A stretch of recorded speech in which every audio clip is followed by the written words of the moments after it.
So, hey students, this is Baswaraj sir. This is Gopika Ma'am. We are your biology Master teachers. So students, today we'll be doing the most important diagrams from your entire of your biology. That's right, ma'am? 12th biology. 12th biology. Okay. 12th biology. Did we welcome them? Yes, we welcome them. So welcome to Vedantu NEET English students. Yes. If you're new to this channel, do not forget to subscribe and smash the like button so we know how many of you were there attending live with us, right? One second, ma'am. I think there's going to be a sound. Oh, that's the ad. Ad is coming. Okay. Students, let us know in the chat if our voice is audible to and the presentation behind is visible to all of you. The YouTube Quickly. chats are not moving. No? It's moving. No? It's moving, right? Yeah. Is it fine? Yeah. Students, are we audible? Are we Yes. audible, visible? Revisions are going well. Yes, revisions are going to go well because today's session is going to be based on complete revision. Like we'll be not detailed explanation of a particular diagram, which because we have already done that. In today's video, we'll be doing question based approach. You will see how it is going to be, and we'll be starting in next 2 minutes. Yeah, we're starting. We started. Okay, so those who are asking me, can NEET students also watch it? Definitely NEET students also watch, because we have added all the important diagrams, and we'll also tell you what kind of questions could come from this. So it is definitely a bonus point for all the NEET students. And we will not be dragging. We will keep it as crisp as possible. We will try to finish as fast as possible. So do stay till the end. Okay? Okay. Yes. So, ma'am, you can start, ma'am. Then I'll join later on. Yes, sure. So, ma'am will be doing the first chapter. I'll be doing the second chapter. First chapter, second chapter. We will go in a order. Okay? Yes. Okay, let's go. So first of all, let's have a lot of fire emoji in the chat box, because I see that all of you are very sleepy, moody. Okay. So how is all of your CBSE exams going? Hi. Okay, let's start. Did you all smash the like button? I cannot see any likes. Oh, what is happening? Loading. Students, yes, we have set up a little dark, setup on the screen, because so that the diagrams are visible better to you. So you will see us dark, but the diagrams will be visible. Okay, we will start. Okay, once the attendance is made, we will start. Okay, once the attendance is done, we will start. Come on, mark the attendance. I can see. Yes, very good. Okay. Hello. Yes. Okay, fine. So students, we are going to start definitely with sexual reproduction in flowering plants, and those who have attended previous class with me already know sexual reproduction in flowering plants. So this is the first thing we are going to do. Shall we start? Okay. Okay, fine. So I have added only the, let me start, Tanushri, then I will decide when to complete. Okay. So yes, students, so listen here. We will be doing the questions. Okay, so the questions that can come from here, your first flower diagram is not added because I've already done about it. So here we will be doing your anther, your cross section of the anther, and what is microsporogenesis, megasporogenesis, because this is the most repeated question. Okay, so ready? Okay, so look here, this is your normal anther, and you can see, that anther is bilobed. Right, anther is bilobed, and if I take a cross section of the anther, I am going to get this. Okay, I am going to get this. Fine. Now you look at this and you'll be like, why are there 4 lobes or whatever, right? So students, look here. This is tetrasporangiate bilobed. What do I mean by bilobed? This is one lobe, this is second lobe, and from here your filament is arising. Is this clear to all of you? Okay, this is the filament. These are the 2 lobes. This is the first lobe, this is the second lobe, and so I call the anther as bilobed. So the question can come, is it bilobed or tetralobed? Students, easily write tetralobed. Students will be like, oh, tetralobe, why? So many lobes are there, I can see so many lobes, so they'll write tetralobe. But is it right? No, bilobed. Okay. Second question it can come, is it tetrasporangiate, or it is tetrasporangiate or just sporangiate? It is tetrasporangiate. That means what? There are 4, like sacs holding this porogenous tissue, which will again multiply and form the pollen grains. So basic job of anther is to form the male gametes. Okay, so this one is tetrasporangiate. What else do my students know about anther? Tell me. And their main job is to form the male gametes. What are the male gametes otherwise called, students? You have to be very spontaneous. This is a revision class. This is not a theory class. Yes, Yes, we can say dithecous, right? What is dithecous? That means they are two thecous, okay? There are two thecous. Yes or no? So I can say dithecous. Very good. Male gametes are called as pollen grains. Pollen grains. Did you all share this link with all your CBSE, PUC friends? Yes or no? I don't think so. You people did the job. And why is one person not marked the attendance? One or many of you have not marked the attendance. Yes, very good. Each lobe has two theca, so I will say it is dithecous and tetrasporangiate. Okay. Detail of this is done in my lecture, which is sexual reproduction in flowering plants. This is a quick revision, so I do not want to waste your 1 minute. So we will do a very, very quick revision. Now the next thing is, students, here they have mentioned pollen sac. Now why are they talking about pollen sac? They are talking about pollen sac because when the anther matures, when the anther, young anther matures, I will call it pollen sac. What is the sac going to hold? The pollen sac is going to hold the pollen grains. Okay. This pollen grains is the male gamete. Correct. Main job is we have to do sexual reproduction in them. Correct. Even animals are doing, even plants are doing. So here our main job is to form the male gamete. Any doubts so far? Okay. Now here they have mentioned line of dehiscence. That means until the anther dehiscent or until the anther break open, how will the pollen grains go out? How will the pollen grains get scattered by insect, water, wind, anything? For that there should be a line of dehiscence. That dehiscence will happen and the pollen grains will get transferred. For that you also would have studied hormones, you would have also studied different types of people responsible for that. Like when we studied your elephant eats my tomato, right? We studied about your endothelium, epithelium, all that, tapetum. There also we learned about this, right? So we'll be doing that also, do not worry. Is this clear, students? Can I get an answer from all of you? Is this clear? Clear or not clear? Clear, not clear, not clear, clear. Yes? Yes, clear. Okay, great. Okay, fine. Now that will be the question from your anther. Students, is the images clear this time? I think is the images clear this time? Yes or no? Yeah, it's better, no? Like the brightness has reduced, right? Because last time some of you faced an issue. So we thought we will become dark for you people and we will make the images more bright. Okay? Yes, students. Now what has happened here? Look here, all of you. We are getting the anther. We are seeing the cross section of the anther. We are seeing the anatomical structure of the anther. Okay? And that anther will have some layers. How do we remember the layers? How did Gopika Ma'am tell? Simple. Elephant eats my tomato. So you have a tomato farm, you are a farmer. So elephant will eat your tomatoes. So elephants first, E stands for what? Next T stands for what? Next M stands for what? T stands for? All my students, quickly tell me, what is the first layer? What is the first layer? I forgot water, yeah. What is the first layer? Come on, tell me fast.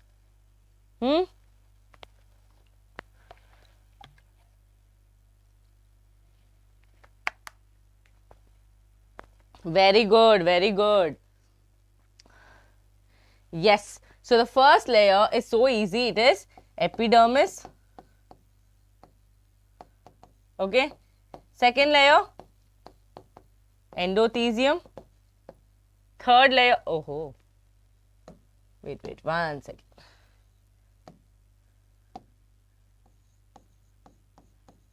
Endothelium. Middle layer. And our main hero, tapetum. What happened? Okay.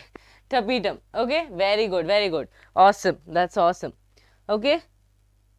Yes, my students are answering. So, students, the question can come in this way. First question. Which is the outermost layer? Okay.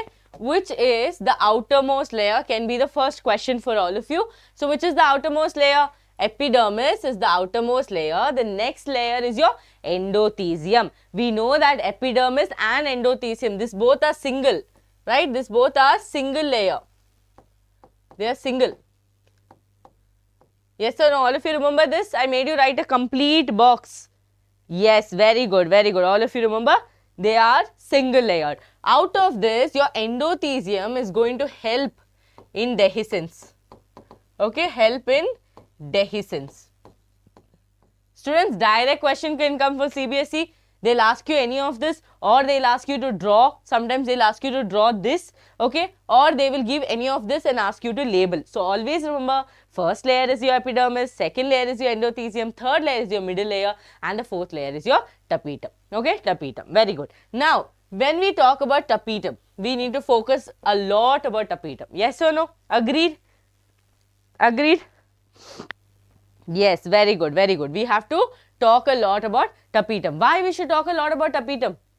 Right? Why we should talk a lot about tapetum is because tapetum is the layer that provides nourishment for this growing male gamete, right? For this pollen grain, all the nourishment is given to by the tapetum. Okay? Yes or no? Yes, correct. Okay, correct. Yes or no? Got it? Yes, tapetum is the one which shows polyploidy, okay? Tapetum is the one. Students, detail of that is given in my lecture. So, what's that lecture? If you are a NEET student, that lecture I have explained you everything about polyploidy. I have explained about diploid, everything, okay? Now is not the time. This is a revision class. So, yes, focus on the diagrams, okay? Done? Fine. So, students, tapetum is the one that provides nourishment. Tapetum is the one that provides nourishment for the growing pollen grain. Not only that, tapetum also releases some other things like, I am writing it this side, okay? I can write it here. I put the diagram so big that I don't have space to write it, okay? Tapetum also releases some other things called as sporopollenin. Sporopollenin is the one that is present on the exine of the pollen grain, and it is one of the hardest material, sorry, one of the hardest material that will not get, easily dissolved in acid, alkali, temperature, cold, very low temperature. None of this happens, okay? None of this happens because sporopollenin is one that gives the hardest material on earth, and still people have not found, what is it not, how can we, break that?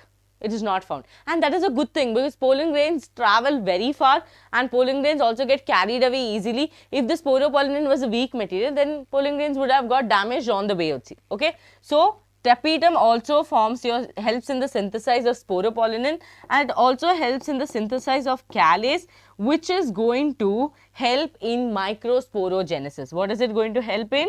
Microsporogenesis. Yes or no? Got this, students? Easy? Is the diagram easy? Okay, easy. Good job. Yes, fine. Good job, good job. Okay, so out of this, can anyone tell me, first question to all of you, which is the one which has the dense cytoplasm? Which is the layer that has dense cytoplasm? Can all of you answer? Let me see who is the one who is going to answer. Which is the one which has dense cytoplasm? Oh my god, that's awesome. Pranav, Subhashni, good job. MEG, Rui, okay, Rui, very good. The one which has dense cytoplasm is your tapetum. Okay, questions done? Questions done? So the first layer, which are the which is the innermost layer, you know what is it synthesizing and what it is going to be used. I'll tell you in the next slide. But you also know the one which is showing polyploidy and which also had dense cytoplasm. Okay, done and dusted? Yes. Now one more question to all my students. Is tapetum a single nucleated layer? It's a yes or no question. Okay, is tapetum a single nucleated layer? Come on. Yes. Done it seems. Yes, students? No. Okay. No. Fine. Let's see how many of you are telling no. Is there any yes in the class? No, right? Very good. No. Tapetum is not a single nucleated layer. It is always binucleated or multinucleated. It is bi or multinucleated. Clear? Very good. Okay, awesome. Can we proceed? That diagram is thorough in your head. You will be able to answer it. Yes or no? Tell me yes or no in the chats. Okay. Now students, here what you are seeing is your, 1 minute.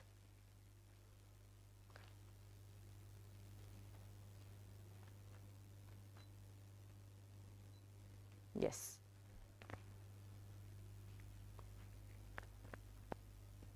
Yes, clear? Fine. Okay, students, look here.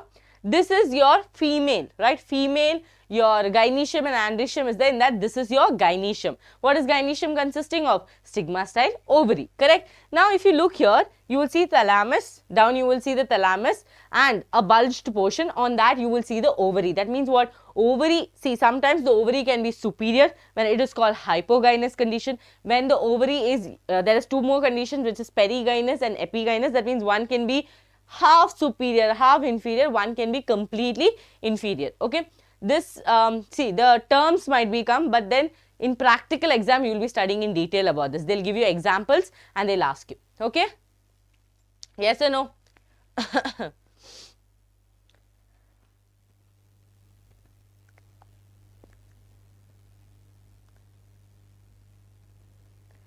Yes, done. Okay, look here all of you, there is stigma, style, okay, and ovary and thalamus. Now the question comes, okay, now the question comes, we know this is a carpel. We all know this is a carpel. Okay, carpel can be of two types, syncarpus and apocarpus. Okay, syncarpus and apocarpus. Syn means fused, apo means free. Am I right or wrong? Syn means fused, apo means, sorry, syn means fused, apo means free. Okay. Now here, which you are seeing here, this one, right? This is MSP. What? MSP? MSP, yes, MSP. I'll tell you what is MSP.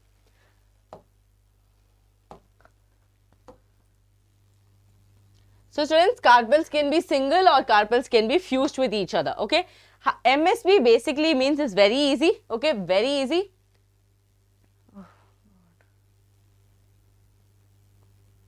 Okay, see, look here all of you, M stands for multicarpellary, because only if they are multicarpellary is there going to be any use. Okay, multicarpellary. Okay, multicarpellary. S stands for syncarpus and P stands for papaver. Okay, papaver somniferum, which we studied in our morphin. Somniferum. Okay, I'm not able to write. I think I put the diagrams too big. Okay, yes or no? Very good. Multicarpellary, syncarpus, papaver, somniferum. This is the example. This is how you will remember your syncarpus. MSP, MSP, MSP. Okay, this is how you're going to remember. Got it? Yes or no? So students, this one, if this image is given, you're going to write the example. What are they expecting from you? Papaver, somniferum, which shows syncarpus and which is multicarpellary. Okay, which is multicarpellary. They can be fused or they can be, free. Only if they are many can they be fused and free. If they are single, no one cares about if they are fused or single, right? So that's very clear. Now look here, we have next one. Here you can see each of them are separate. Okay, so this one to remember, you will remember ma'am. You will remember who? You will remember me. Okay, so this is going to be multicarpellary. This is going to be multicarpellary, apocarpus, Michelia. Okay, this is the example to remember. So if this image is given, okay, if this image is given, then you are only going to tell which is this image. Okay, which this image is. Clear or not? Now, students, look here. So in sexual reproduction of flowering plants, when I taught you different types of ovaries. Okay, but in this class, you are only going to learn about this one, which is your D. This is your anatropous ovule. Why am I telling anatropous ovule? Because your micropylar end and chalazal end is coming on a straight line. Okay, but your funicle is not forming a straight line. If your funicle, micropylar end and your chalazal end is coming in a straight line, it will be called as which kind? Which kind? It starts with O. That's the clue I can give you. Which starts with O. Come on, all of you.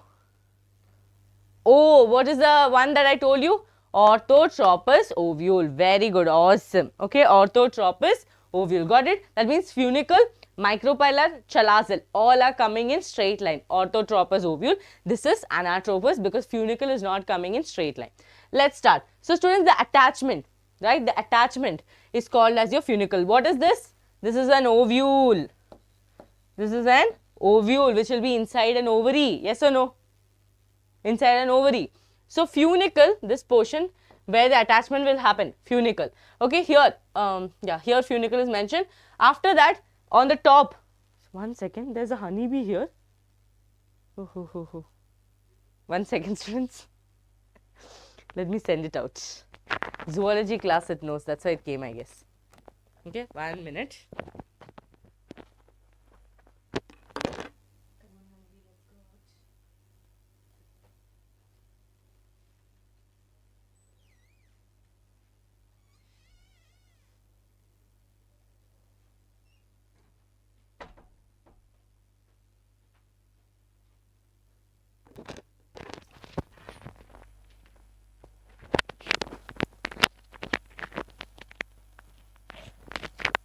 Honeybee is like, how dare you, being a zoology teacher, you're teaching about plants. So it came to attack. But yeah, I sent it outside, students. Unwelcomed guest, right? Okay, so students, look here, all of you. So here we have the micropylar end. Through the micropylar end or through the chalazal end, through which to the pollen tube enters. All of you tell me in the chat box, through which to the pollen tube enters. Okay. So funicle is there, micropyle is the small portion where the integuments are absent, where the integuments are absent. Okay, integuments are absent. Now, the question I asked all of you, very good, the micropylar end is through which the pollen tube will enter inside with the help of whom? Filiform apparatus. Filiform apparatus will like, come, let's go inside, right? Yes. Micropylar end. Now, students, two integuments are there for protection, which is one outer integument and one inner integument. Two people will do protection. Okay. Then, nucellus, that is basically a set of cells which will give all the nourishment and protection for the growing embryo sac. Okay. For the growing embryo sac. This nucellus will be there and they will help. They'll be like, don't worry, you do what you want to do, I will help you. Okay. Fine. Integuments are the ones that basically protects. Okay. Integuments are the one who will just protect the entire embryo sac, because embryo sac, students, is completely inside. No, we need an outer covering. So integuments are like a protection layer, like how we have layers of our skin. Same thing. Okay. Fine. Nucellus understood. Embryo sac is the growing embryo sac where you will study about your antipodal, synergist, where our egg is there, because there previously we already formed the male gamete. Now the job is to form the egg, then only fusion will happen. Got it? And then we have the chalazal end. Done, dusted, done, dusted. Okay.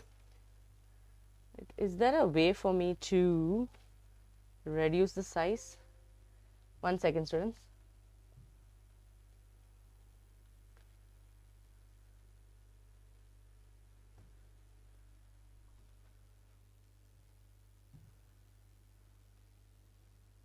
Too big, no, on the screen. So now I'll be able to write. Otherwise, I cannot write.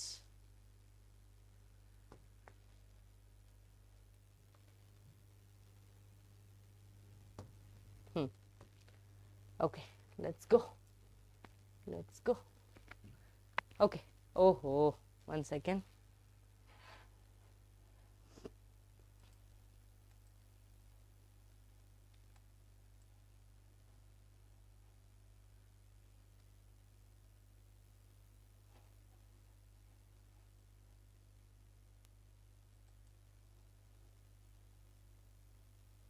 Yes, can you all see? Okay, 1 second. Okay. Yes, students, visible? Yes, visible, visible.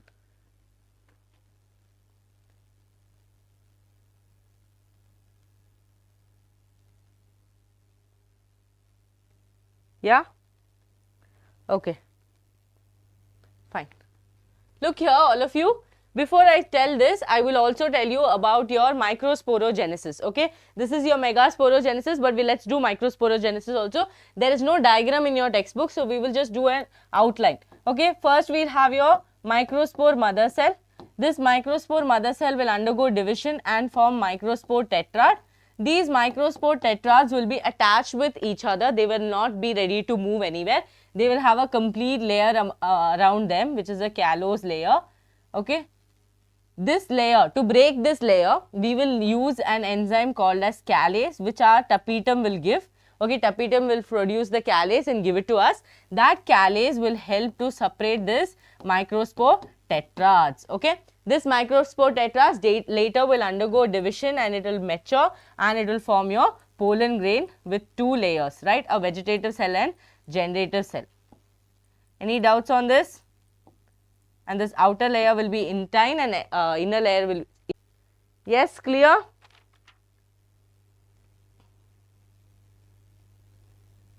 Okay, good. Okay, then we have here your vegetative cell, here your generative cell. Okay, vegetative and here your generative.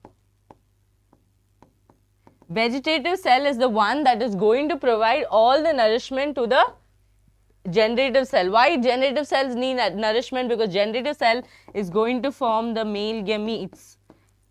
Okay, it is going to carry the male gametes for the fusion with the egg, right, through the pollen tube. So, generative cell is going to help in the formation of the male gametes. So, vegetative cell will give all the nourishment that is required.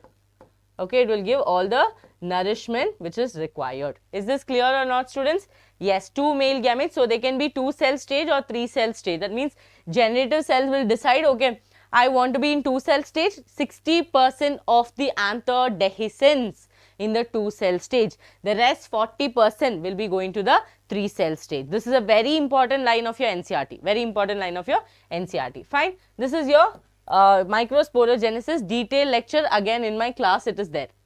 Pen is playing with me or what? Where I am coming this side it's going, that's it. Okay, fine. Now you have megasporogenesis. Let's look here. So students, this one, here you can see a megaspore mother cell. Again, this also is MMC.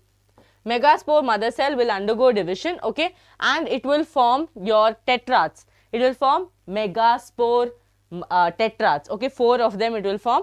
Now, in the 4 of them, first it will form dyad, then it will form tetrad. You can ignore the dyad part, directly write tetrad, no problem, because see, it will form the megaspore tetrad. But there is a problem. All of them will not go further. Only one of them will go further and the 3 will degenerate. Okay. So, in that one of them, it will continuously undergo from 2 cell stage to 4 cell stage, 4 to 8 cell stage. It will continuously go. Okay. So, 2 to 4 to 8, 8 nucleated and 7 cell stage. Look here, 2, 4, 8. Now, this 8 of them, they cannot be like, oh, randomly I'll sit here and I'll chill, I don't want to go. No, that cannot happen. So, this 8 will be separated in such a way where 3 will be called as your egg apparatus. Why is it called egg apparatus? Because in between you have egg and you have 2 synergids in the side. Okay. And the next 3 will go to another pole. So, basically students, 8 of them are there, no? They will migrate to the pole. 3 of them here, 3 of them here.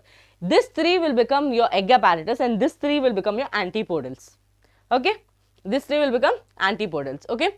Now, here you can see synergids and egg and here you can see antipodals. In between, you will have the central cell or your 2 polar nuclei. What will be there? There will be 2 polar nuclei. Clear?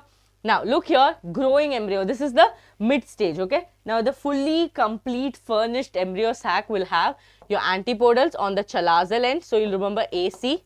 Okay. Antipodals on the chalazal end, AC. And micropylar end, you will have the egg apparatus, that is me. AC, me. Okay. AC, me. Yes, 8 nucleated, 7 cell stage. Very good. 8 nucleated, 7 cell stage. Why is it called 7 cell stage? Because we consider this polar nuclei, 2 of them having single cell. So, it will be 8 nucleated, 7 celled stage. Yes or no? Clear? This is your completely developed embryo sac. Now, there is one more thing written here, filiform apparatus. Filiform apparatus are the one that are actually going to guide your pollen grain. Guide pollen tube. Okay, after pollen pistil interaction, the pollen tube will be formed, right? That pollen tube has to enter through the micropylar end. For that, who is going to help? Your filiform apparatus will help. Okay, got it? Fine. Look here, students. So far clear? Speed is okay? Is the speed okay? All of you let me know in the chat box. I am assuming that all of you know everything, so that is why I am teaching you faster. Okay, speed is okay? Why are the chats not visible? Did the diagram become too small? Okay, fine. Now look here, students. Here, see, this is how your pollen tube growth will happen. That means after pollen pistil interaction. Okay, so after pollen pistil interaction, okay, the pollen tube will start forming. Okay, pollen tube will start forming and pollen tube will be ready to enter the micropylar end. So here if you see, pollen tube will go all the way and your filiform apparatus will tell come. Okay, and it will go inside. Now what is going to happen? You have your polar nuclei, okay, or your generative cell will form a male gamete, right? That will go and fuse with the egg. Okay, that will go and fuse with the egg. But then there will be one more person telling that no, I also came here. So that will be in the 3-cell stage. 3-cell stage means, students, you divide like this: 2 GC, 2 generative cell, 1 vegetative cell. 2 GC means 2 gametes, okay. So one will go and fuse, okay. One will go and fuse, 1 GC will go and fuse with the egg, forming the main person, okay. Main fertilization will happen here, okay. Then the second one, 2 GC, the second generative cell, right, that second male gamete will go and fuse with your polar nuclei to form your, my students will tell, to form your, yes, very good, doctor, engineer, bank manager. So who will get accepted? Doctor and bank manager will get accepted. So this is our main person, doctor. Doctor is the person who wanted to actually get married. But then with that fellow, one more fellow came. He's like, it's okay, egg is gone, now I'll do one thing, I'll go fuse with the polar nuclei. And he will go fuse with the polar nuclei to form what? All my students, yes, come on, endosperm or your pen, right? Endosperm or pen. Got it? This is why it is called as triple fusion. Okay, this is why it is called as triple fusion. So important questions can come is they can ask you this diagram, they will ask you for the labeling, they'll ask you the function of filiform apparatus, they will ask you what is triple fusion, what is double fertilization, what is 3-cell stage, how many anthers dehiscence at the 2-cell stage, all these questions can come, okay, all this question can come. Got it? Now students, here same thing what I explained, you can see the tube is entering, okay, through the filiform apparatus, it is going all the way and one will fuse with the egg and one will fuse with the polar nuclei, okay. This will form your pen, okay, or your endosperm. This endosperm will provide the nourishment later for your, if you see that cotyledons, when we study the structure of cotyledons, you would have seen, no, the persistent endosperm, perisperm, all that. That is because your non-albuminous, albuminous, all that comes because of your endosperm. So if endosperm is there, it is persistent, it is called perisperm. All of this you remember? Yes or no? Yes? Okay, fine, very good. Okay, so pen and so your endosperm will again provide nourishment for the, or nutrient for the seed. Now let's go. Now the students look here. Here you have the different stages or different stages of your embryo. Okay, this stage you already understood, right? We have your degenerating synergids, zygote. So what is happening? This is forming directly to your mature, to form your plumule, cotyledon, all of that. Okay, to a plumule, cotyledon, all of that, right? That is what is going to happen here. So here it goes like this. Your synergids job is over. So synergids will slowly start going. Okay. Yes, Mona, Vijayan. Okay. Yes, yes. Hi, hi. Okay, students, look here. So what is happening here? Here, job is over. Fusion has happened. Triple fusion has happened. Now what we have to do? They have to degenerate. The job is gone. One more honeybee came. Achacho, I have to start taking zoology faster. Okay, so students look here, Synergids, okay, one more synergid, so degenerating synergids and antipodals, okay. Zygote is there, you can see zygote, 2n. Primary endosperm cell, PEC, okay, primary endosperm cell is there, primary endosperm nucleus is there, that is your pen, okay, and then degenerating antipodal. Slowly you can see how it is developing to your globular embryo, heart-shaped embryo, plumule, all that will slowly start developing. Is this clear or what? Is this clear? Yes or no? Is this clear? Is it clear, students? Yes? Okay, great, fine. Now, look here, you have your plumule, cotyledons, hypocotyl. Now, all of you tell me the function of your plumule and your radicle, root cap, all the functions. Tell quickly. What is the function of all of this? Yes, quick, fast and furious. Huh?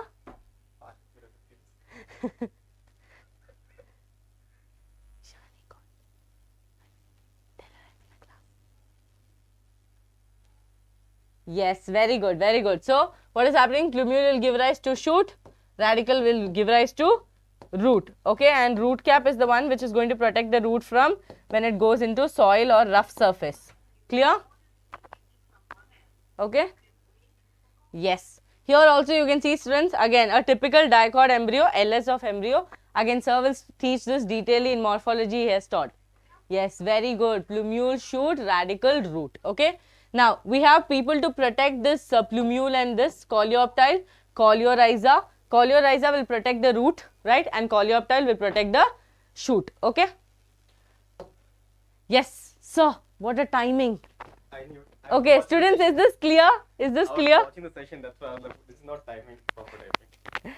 Not bad, but little starting you introduced yourself so long, that's why. Really?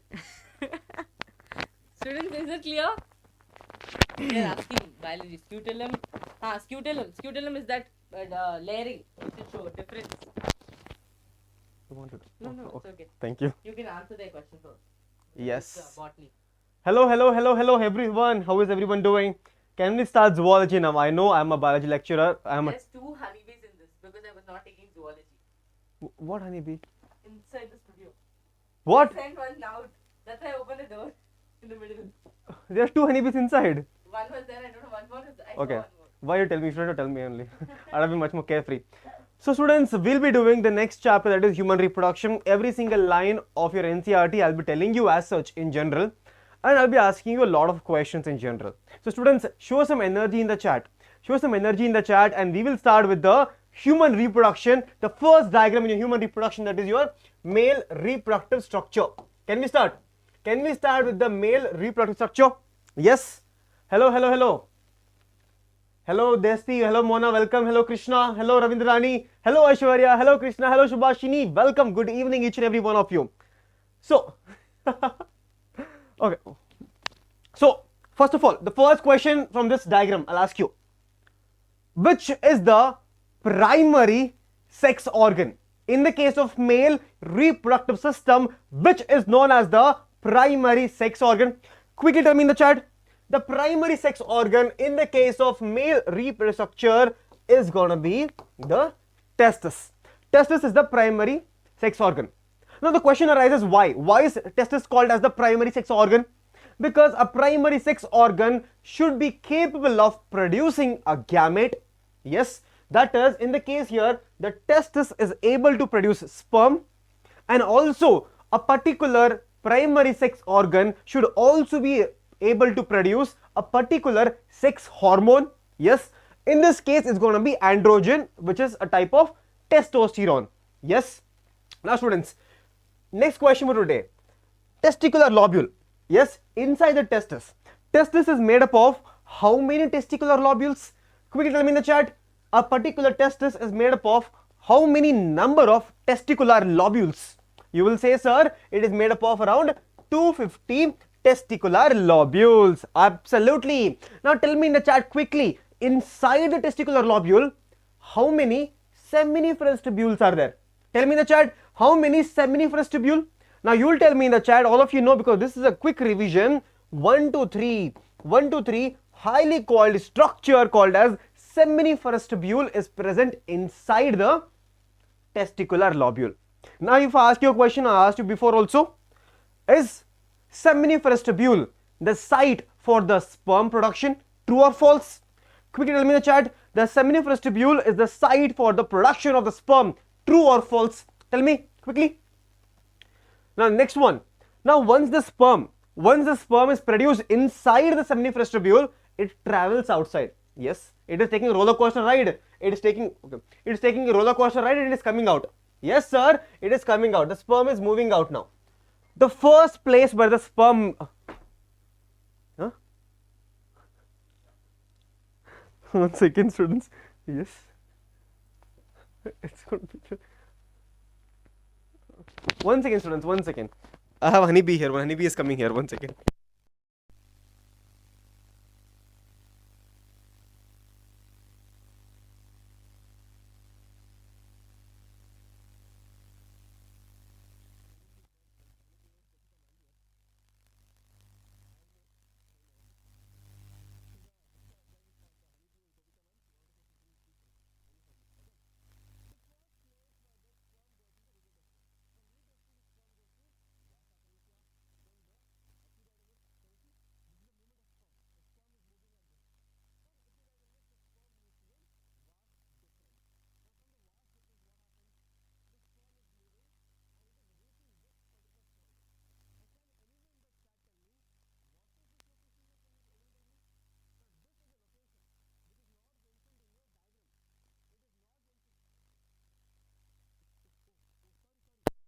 I'm audible now?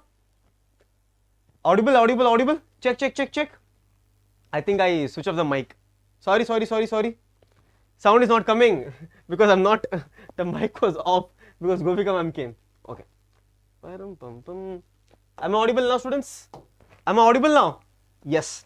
Now tell me in the chat quickly, all of you, the chat should be flowing. The chat should be flowing now. Now from the testis, the sperm is moving out. First it goes to rete testis. Now from rete testis the sperm goes to vasa afferentia. Yes. From vasa afferentia it goes to epididymis. Now students, remember, in the epididymis it stays for a longer time and it gets fully mature in the epididymis as well as the vas deferens. Now from vas deferens the sperm is moving to this point here. Can anyone tell me what is this location? This location is called as ejaculatory duct, where vas deferens as well as seminal vesicle, both of them are meeting here. A duct from your seminal vesicle, a duct from your vas deferens, both are meeting here. That is called as ejaculatory duct. Okay. Now from here, quickly tell me what is the function of your seminal vesicle as well as the function of prostate gland. What is the function? The function of seminal vesicle and prostate gland is very simple. They provide nutrition.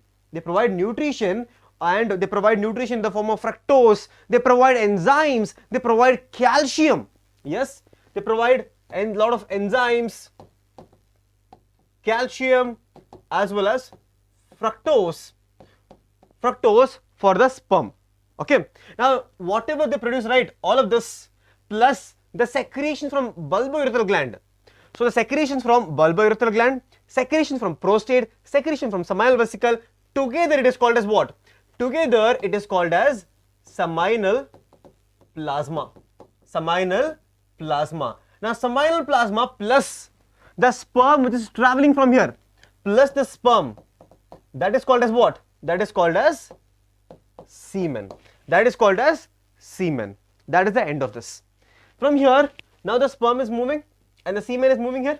It goes to a region called as urethra. Now students, remember, I have told you so many times, urethra is also called as urogenital tract. Why? Because it is the site, it is a common passage for both urine passage as well as the release of the semen, urogenital tract. Then students, can you see this pink color structure here? This is called as erectile tissue. What is it? It is called as erectile tissues. Okay. Now from here the sperm is, the semen is eventually coming out of from the ureteral meatus. meatus, it is coming out, and then you see this bulge portion of this penis, that is called as glans penis. So the entire of the penis is covered by a loose folding called as prepuce, also called as foreskin. Now students, a NEET PYQ which has come here from before, that is, testis is located outside the abdominal cavity. Tell me true or false. Testis is located outside the abdominal cavity in a pouch-like structure called as scrotum. Now what is the reason for it? Can anyone tell me what is the reason for it? The reason is very simple. It is outside the abdominal cavity because the formation of sperm, also called as spermatogenesis, requires lesser body temperature than the body temperature. 2 to 3 degrees lesser than body temperature. That is the entire of your male reproductive system. From apart from that, whatever I've told you, no question will come outside. Okay. Next is the female reproductive structure.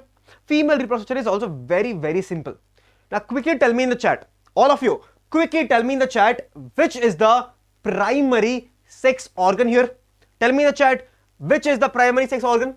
The primary sex organ here is the ovaries. Ovaries are the primary sex organ which are responsible for 2 things. What are 2 things? The first one is what? The first one is the formation of gamete, that is going to be egg or ovum or secondary oocyte. The second thing is going to be releasing of the sex hormones, that is going to be estrogen and progesterone. Remember, every single time a primary sex organ has 2 functions. Remember, same in the case of testis, releasing of the sperm and releasing of androgen. Yes. Now students, now imagine every single month alternatingly one ovary is releasing an egg. Now the egg is released now here. One egg is released outside here. Imagine one egg is released here. Now who will pick up the egg? Who will come and take the egg, carefully take the egg and place it inside? That job is done by this finger-like structure called as fimbriae. Fimbriae will pick up the egg from a small hole called as ostia. Can you see here? There will be a small hole called as ostia through which the egg will enter inside. Yes students, fimbriae is picking it up. All of you, the chat should be repeating. See, if you simply just watch my lecture, it's going to be useless for you. I want everyone to repeat after me. Type in the text that whatever I'm asking. Then only the class will be interesting and interesting. Okay. Now tell me. Then from fimbriae, the egg will reach a much more cone-like structure called as what? Infundibulum. Now tell me quickly in the chat, is the egg haploid or diploid? Questions after questions today. Is the egg haploid or diploid? Tell me. All of you, I want more energy in the chat. Egg is going to be haploid in nature. From here, the egg will reach a much more wider area called as ampulla area. And this is the site for what? Ampulla area is the site for fertilization. Important question again. Now tell me in the chat, if I have a structure here which is diploid in nature. I have a structure here which is diploid in nature. What is that structure called as? That structure is called as the zygote. That is the zygote, right? That is the zygote. Now this simple zygote from here, zygote again. Now tell me in the chat quickly. Is the zygote unicellular or multicellular?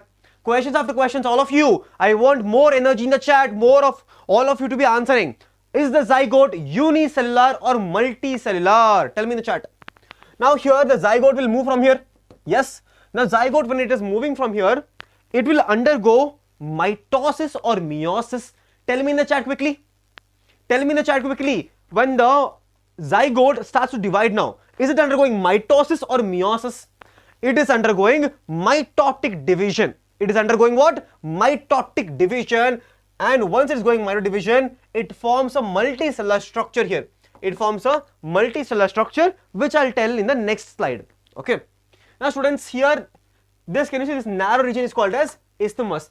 Together they are called as what? Fallopian tube. Now quickly tell me in the chat, what is the other name for fallopian tube? Quickly in the chat. The other name for fallopian tube is oviduct. Now we enter the uterus. Students, tell me, what is the shape of the uterus? Does it look like an apple? Does it look like an orange? Does it look like an inverted pear? Tell me in the chat. It looks like an inverted pear. Yes. Now students, the particular uterus here has 3 different layers here. The uterus has 3 different layers. The outermost layer is called as what? The outermost layer, which is very thin outermost layer, is called as what? Perimetrium. This is the outer layer. Then we have the middle layer called as myometrium. Yes, myometrium. Now what is the function of myometrium and what is it made up of? The function of myometrium is it undergoes contraction during the childbirth. And what is it made up of? Everyone in the chat, myometrium is made up of what? Myometrium is made up of smooth muscles. Yes, smooth muscles. Then finally we have the endometrium, which is involved in the cyclic changes during menstrual cycle. And also the other function of your endometrium, it is made up of what? It is very glandular in layer. It is very glandular. That is involved in secretions. Then we have the narrow cervix. Cervix is the opening through which uterus and vagina are connected. Cervix. The canal of the cervix is called as cervical canal, and then we have the vaginal opening, that is the vagina. Now cervix plus vagina together they form what? Birth canal. They form the birth canal. Amazing. Every single student of mine has learned the diagram, in such a way that every single part of this diagram you can understand. Yes. Now can you tell me what is this part here? This white region. This white region is basically ligaments. They are basically ligaments. Ligaments help in the complete attachment. They are like glue. They are like, I will not let go of any of you. That is the glue. Okay. Done diagram again. Second diagram done. Next diagram. Next diagram is very simple again. I will ask you questions. Answer the questions one by one. Answer the questions one by one. Now we have spermatogonia here. What is the other name of spermatogonia? Tell me in the chat. The other name for spermatogonia is what? Tell me in the chat. The other name for spermatogonia is male germ cell. It is also called as what? It is also called as male germ cell. Now tell me in the chat, is the male germ cell haploid or diploid in nature? Tell me in the chat. The male germ cell is said to be what? The male germ cell is said to be diploid in nature. It is diploid in nature. Then what do we have? Then we have the primary spermatocyte. We have the primary, not haploid, Ravindrani, it is diploid. Oh ho ho, don't make mistakes. Don't make such mistakes. It is not undergone meiosis now. If it has not undergone meiosis, it's going to be diploid still. Diploid. Then we have primary spermatocyte. Is it haploid or diploid? Tell me quickly. Is it haploid or diploid? Primary spermatocyte is again diploid in nature because it has not undergone meiosis still. It is still diploid. Diploid. See students, I am looking in the chat. You might think I am not looking in the chat. I am looking in the chat actively. One mistake also, I am picking it up like that. None of my students should make any mistake. Okay. Then we have the secondary spermatocyte. Now tell me, is secondary spermatocyte haploid or diploid? Now secondary spermatocyte is the result of meiosis. Yes. So this is going to be haploid in nature. Then we have spermatids. Then we have spermatozoa. Now tell me quickly in the chat, when the spermatid gets converted to spermatozoa, what is that process called as? What is the process called as in which spermatid gets converted to spermatozoa? That is called as spermiogenesis. It's called as spermiogenesis, not spermiation, Pranav. Spermiation is different. I'll tell you what is spermiation. It is spermiogenesis. Now tell me in the chat quickly, which particular cell helps in spermiogenesis? Which particular cell helps in spermiogenesis? The answer should be Sertoli cell. Answer should be Sertoli cell helps in spermiogenesis, not spermatogenesis. Not spermatogenesis. Concepts. Then we have spermatozoa. What is the other name of spermatozoa? It is also called as sperm. It is also called as sperm. Clear? Now students, now the sperm head is embedded inside the Sertoli cell. Yes, can you see here? The sperm head is embedded inside the Sertoli cell. Now what is it called as? What is called as when the sperm is released from the seminiferous tubule. What is that called as? That is called as spermiation. That is called as spermiation. Release of the sperm from the seminiferous tubule is called as spermiation. Amazing. All of you are brilliant today, huh? Everyone is on fire. So fire in the chat quickly, because I can see chat moving so quickly that everyone is so confident in this chapter. Everyone is so confident in this chapter. A fire emoji in the chat for all of you. Not for me, for all of you. Okay. So this is how you remember, students. This is how you remember the entire diagram. Clear? Concept. If you know the concept only, you should be able to solve all this. Okay. Next, very easy diagram again. Next, very easy diagram. That is structure of sperm. Nothing to remember here. The only thing which you need to remember here is the entire structure of the sperm is covered by a plasma membrane. Yes, it is covered by plasma membrane. Covered by plasma membrane. Now, students, can you see this? Can you see this one small structure here, head? That is a cap-like structure here. The cap-like structure is called as acrosome. The particular acrosome has some of the particular acrosome has something called as your enzymes, called as anti-fertilizing enzymes are present here. Okay, the acrosome helps in the penetration into the egg. Then we have the nucleus here. Now tell me, is this particular nucleus single set of chromosome or the double set of chromosome? Tell me quickly in the chat. Then we have the neck region here. So neck region is this, and then we have the middle piece. Now middle piece is made up of what? The middle piece is made up of mitochondria, the powerhouse of the cell, which will help in the energy production for the sperm to move. Done. Then we have finally tail region here. The tail region helps in the flagellated movement. The tail region helps in what?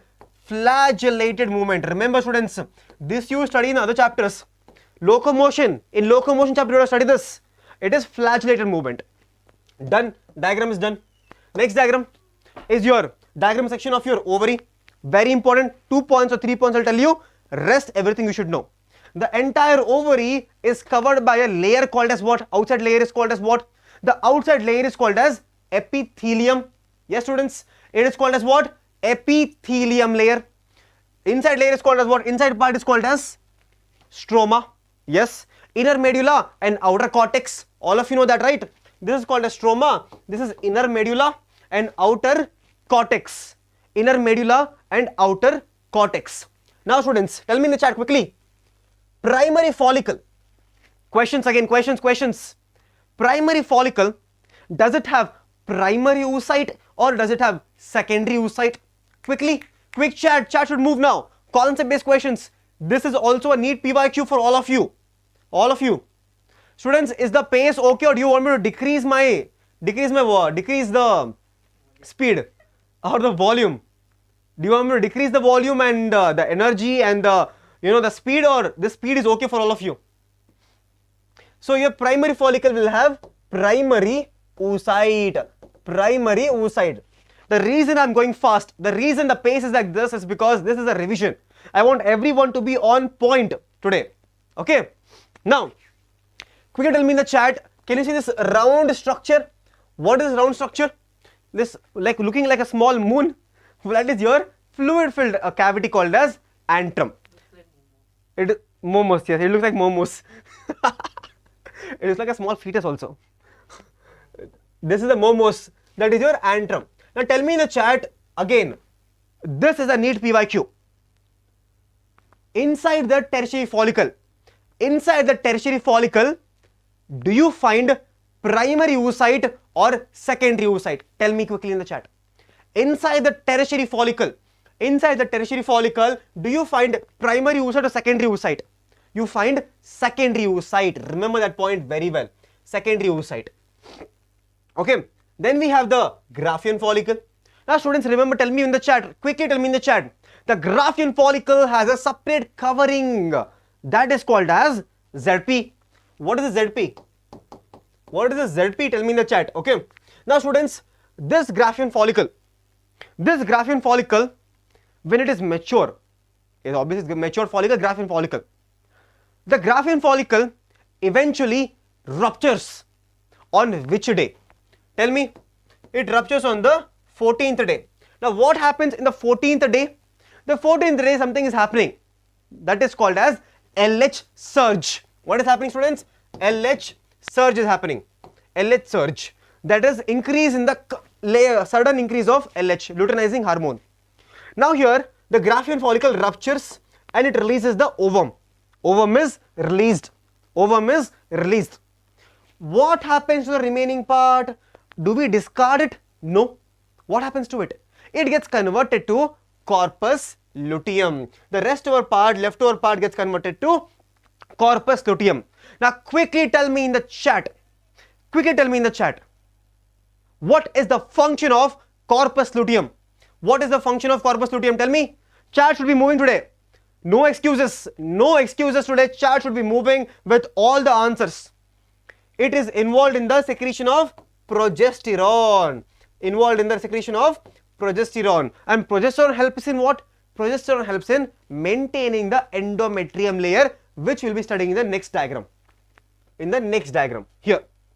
Can we start? Again, very easy diagram. No confusion. I'll be just telling you brief 1 or 2 points. Detailed I have explained before. Okay. Students, in the case of your menstrual cycle, there are 2 events which are happening. How many events? Tell me in the chat. How many events? In total, there are 2 events. One in the uterus. The other event is happening inside the ovary.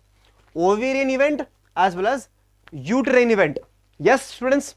Now here what happens? Whatever is happening in the ovary and the hormone, it is influencing the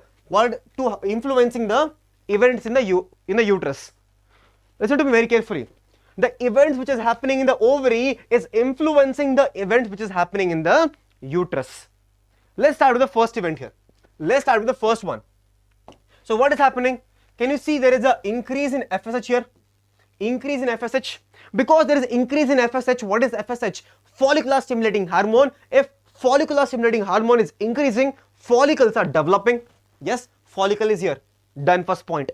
Second point here is, once we have a dominant follicle, do we need FSH anymore? No, we do not need any FSH anymore. Decrease in FSH, can you see? Decrease in FSH. Done, sir. Point to point.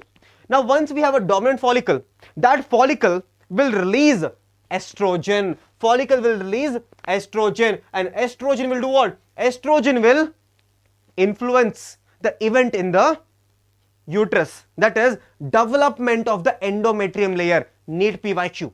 Development of endometrium layer is because of the estrogen. Done. This part done. Now what happens here next? On the 14th day, LH surge is happening. 14th day, LH surge is happening. Ovulation is happening. Can you see? Ovulation is happening, and egg is released, and whatever is left is gets converted to corpus luteum. Now students, can you see there is increase in level of LH again here? Yes, increase in level of LH. Now LH will maintain the corpus luteum. LH will maintain the corpus luteum, and corpus luteum will increase what? Can you see this line increase? What is this small hump here? That is because increase of progesterone. Increase in level of progesterone, if it happens, that will maintain the endometrium layer. So progesterone will do what? Function of progesterone is maintaining the endometrium layer. Endometrium layer is maintained. Now once if there is no fertilization, can you see the LH level is coming down, FSH level is coming down. So what happens? If LH is coming down, is there anyone to maintain the corpus luteum? Is there anyone maintaining the corpus luteum? No one is maintaining the corpus luteum. So corpus luteum gets degenerated into corpus albicans, gets converted to corpus albicans, and hence can you see decrease in level of progesterone, decrease in level of LH, and finally which leads to the menstruation. That is the gist of the entire thing. Okay, I think I told in a much more, in a very crisp manner. If you want a detailed one, watch my lecture on human reproduction. Okay, done. Next one is fertilization. Very easy diagram. All they're telling you is, as soon as the first sperm is entering, it is coming in contact with the, as soon as the first sperm is coming in contact with the zona pellucida layer,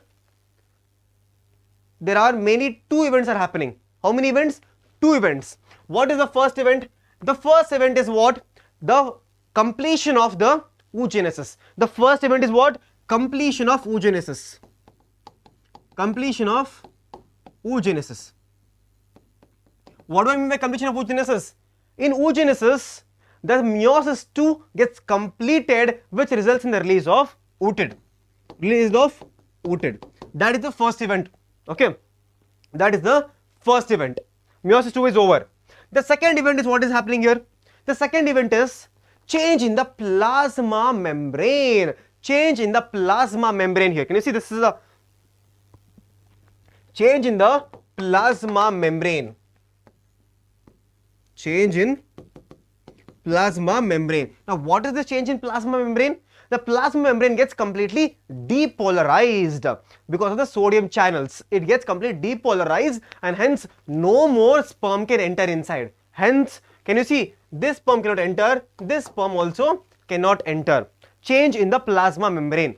Done. No more thing you need to understand here. That's all in this diagram. The last diagram for this chapter. The last diagram for this chapter is the cleavage. What is happening here? I told you in the starting, that is, this is the zygote. This is the zygote. Students, zygote is undergoing mitosis. All of you told me, right? All of you told me zygote is undergoing mitosis. Agree with me? Now it is undergoing a type of, this is not zygote, see, this is zygote, sorry, this is egg. This is egg. This is egg. This is your zygote now. Egg is undergoing fertilization, this is zygote.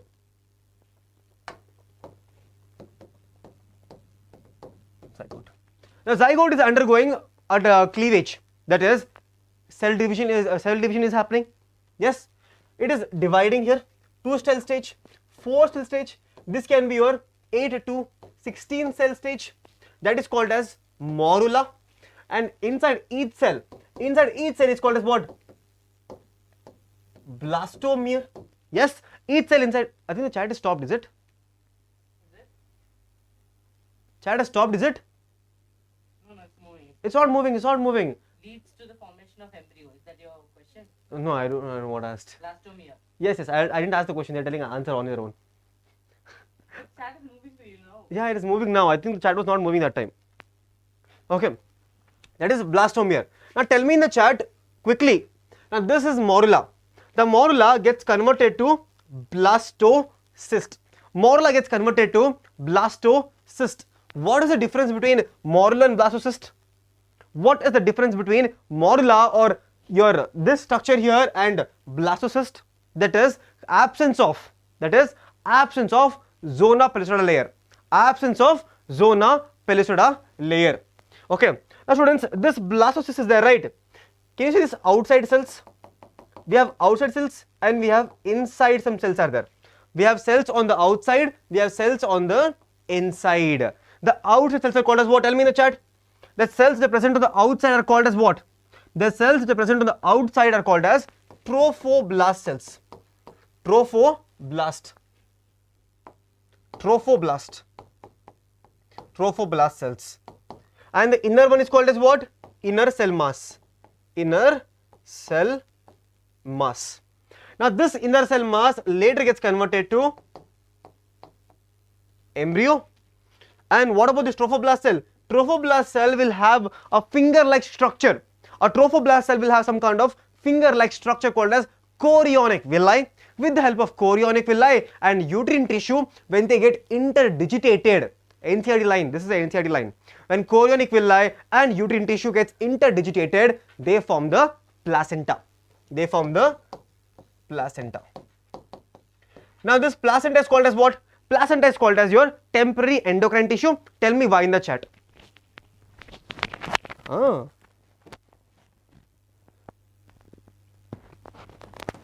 think 15 minutes, no? 20 minutes. 2 minute times are there. So students, that was your last diagram from the human reproduction. Okay.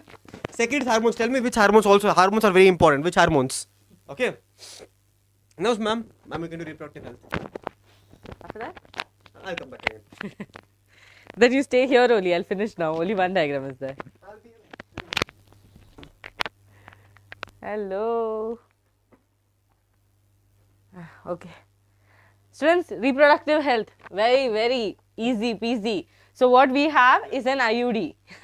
What we have is an IUD. Intrauterine device. What is it? Intrauterine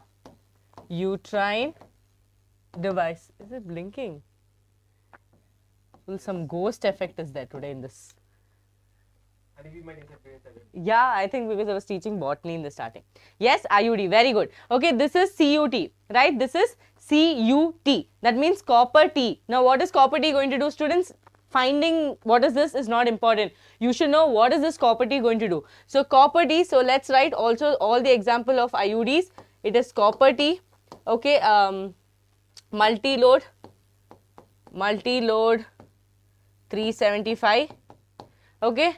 And look here, what they are going to do is important, students. They are going to reduce the motility of the sperm. Just now you studied how sperm works, right? So it is going to reduce the motility of the sperm and not allow it to reach all the way till the yes, okay.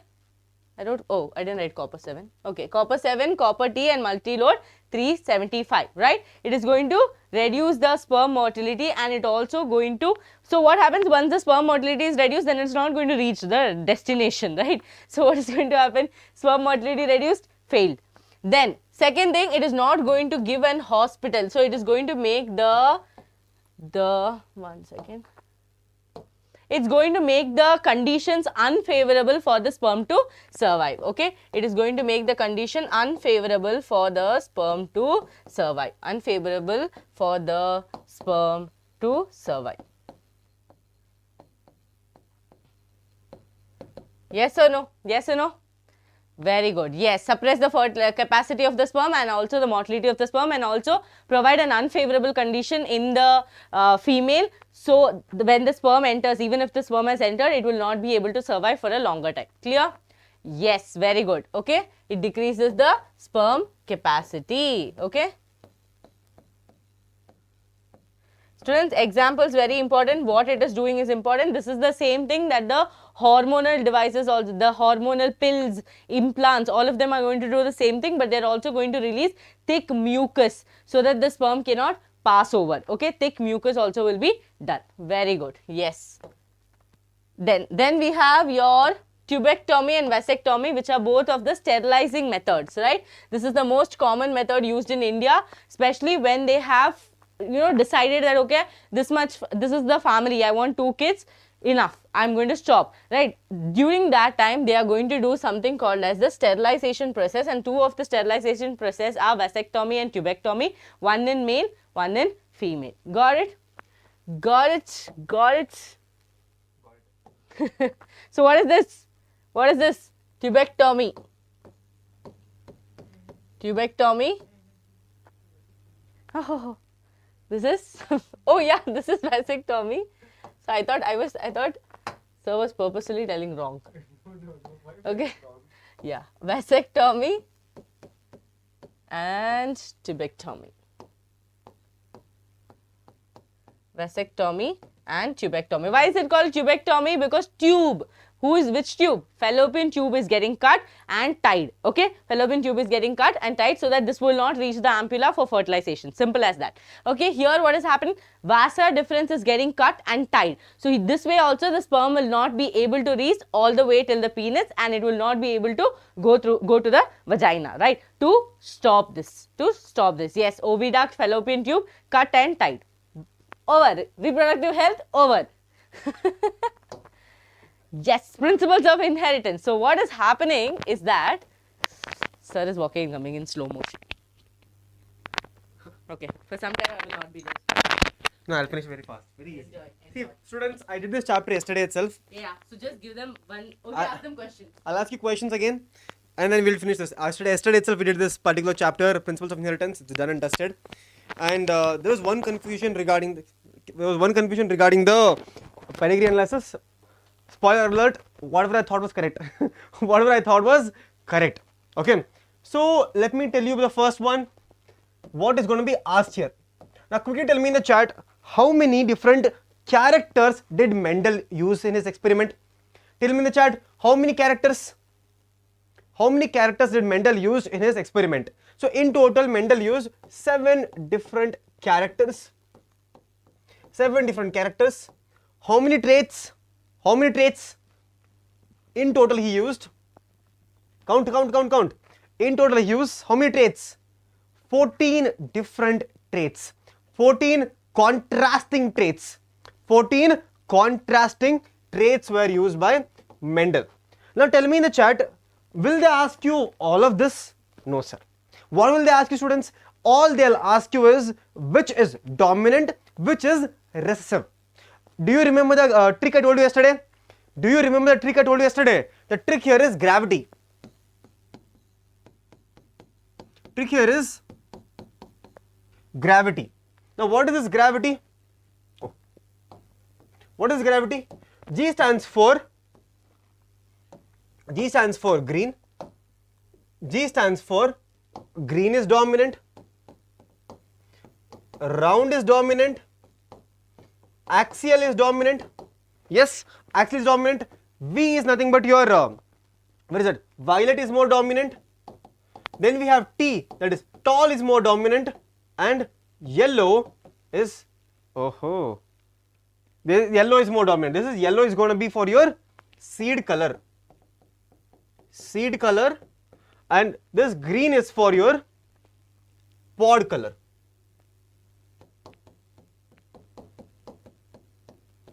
Pod color. Green is more dominant. This eye is inflated or full. In the examination, they can tell you, they can ask you directly which of the following are dominant characters. So which is the dominant trait, which is the recessive trait. So you should know a trick to remember this. In the examination, with the exam tension, you might get confused. So don't get confused on this. Very easy. Okay, very easy. Now tell me, is this monohybrid cross or is it dihybrid cross? Very simple cross. This is your monohybrid cross. What are we taking? We're taking parents here, that is capital T and small t. Then we are getting gametes. Crossing of gametes. This is your F1 generation. The F1 generation is going to be what? F1 generation is going to be tall plants. The F1 generation is going to be all tall plants here. Yes, F1 generation is all tall plants. Then what do we do? Then we do selfing of F1. What do we do? Selfing of F1. When we do selfing of F1, we obtain the F2 generation. We obtain what? F2 generation. Now tell me in the chat, what is the phenotypic ratio in your F2 generation? What? This is not backcross. What is the phenotypic ratio? Phenotypic ratio is your 3:1. What is genotypic ratio? Genotypic ratio is 1:2:1. Now in this case, is the genotypic ratio and phenotypic ratio same to same? Obviously not. They are not same. They are very different here. So again see here, same thing. They are telling you phenotypic ratio and genotypic ratio. Phenotypic ratio is basically how it looks from the outside. In that 3 are going to be tall, 1 is going to be dwarf. Compared to genotypic ratio is going to be 1 will be homozygous dominant, 2 of them will be heterozygous dominant, 1 is homozygous dominant, 2 are heterozygous dominant, and the last one is going to be homozygous recessive. Last one is going to be what? Homozygous recessive. Now what is this square called as? Tell me in the chat. What is this square called as? Is it Punnett square or something else? It is called as Punnett square. Okay, that is also a PYQ. That also is a NEET PYQ. They have asked you about Punnett square also. Okay. Now students, this is your test cross. This is your test cross, also a type of back cross. In your test cross, what we do? We take a dominant phenotype and we cross it with homozygous recessive parents. We take a dominant phenotype and we cross it with homozygous recessive parents. Why are we doing test cross now? Now why do you write test in the exam? Sorry, why do you write test in your class? Basically to check your knowledge. You write your mock test, you write. Why are you doing mock test? to know how many marks you are actually obtaining. Now here also we are doing test here to find who is the father or who is the mother here. Okay, so why are we doing test here? We are doing test here to find genotype of F1. To find the genotype of this F1, we are doing test cross. We are doing test cross. Okay, so what do we take? We take a dominant phenotype. Now you tell me in the chat, this is a dominant phenotype. Yes, it can be capital W, or it can be capital W, small w. Either one of them it can be. But do we know that? We do not know that. We absolutely do not know that. All we know that how it looks from the outside. All we know the phenotypic characteristics. We do not know how it looks from the inside, right? So what do? We take this capital W, small w and small w and small w. What do we get now? We get capital W, small w, capital W, small w, capital, small, capital and small.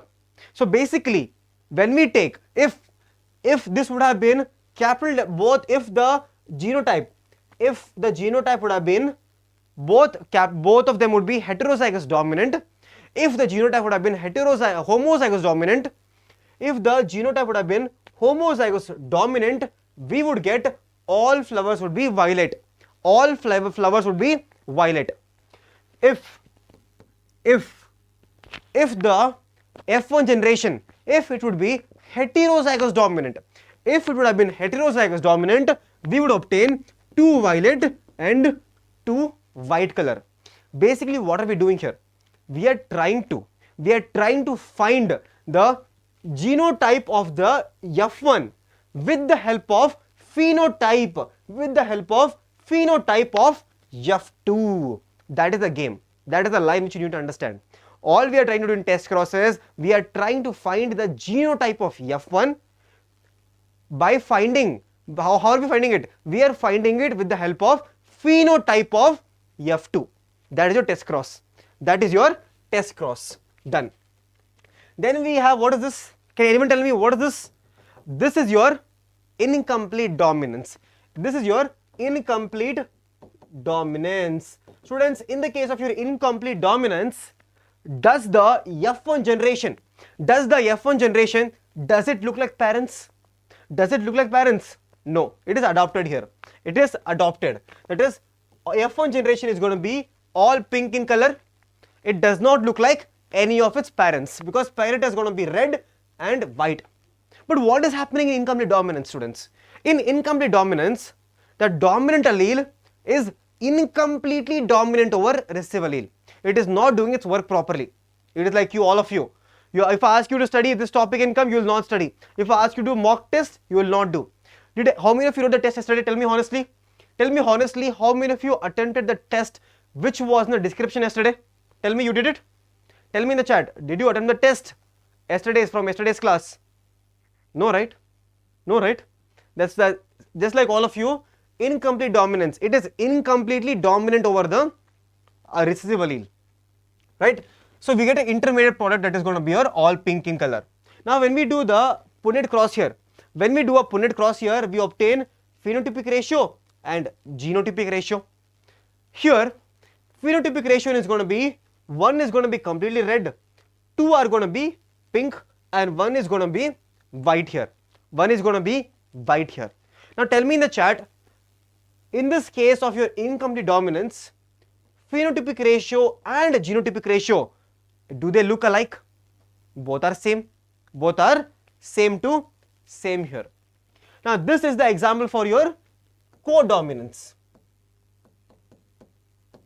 Codominance. Now what is happening in codominance? Codominance is actually coming under a concept called as your multiple allelism. It is coming under a concept called as your multiple allelism. Multiple allelism. Now what is this multiple allelism?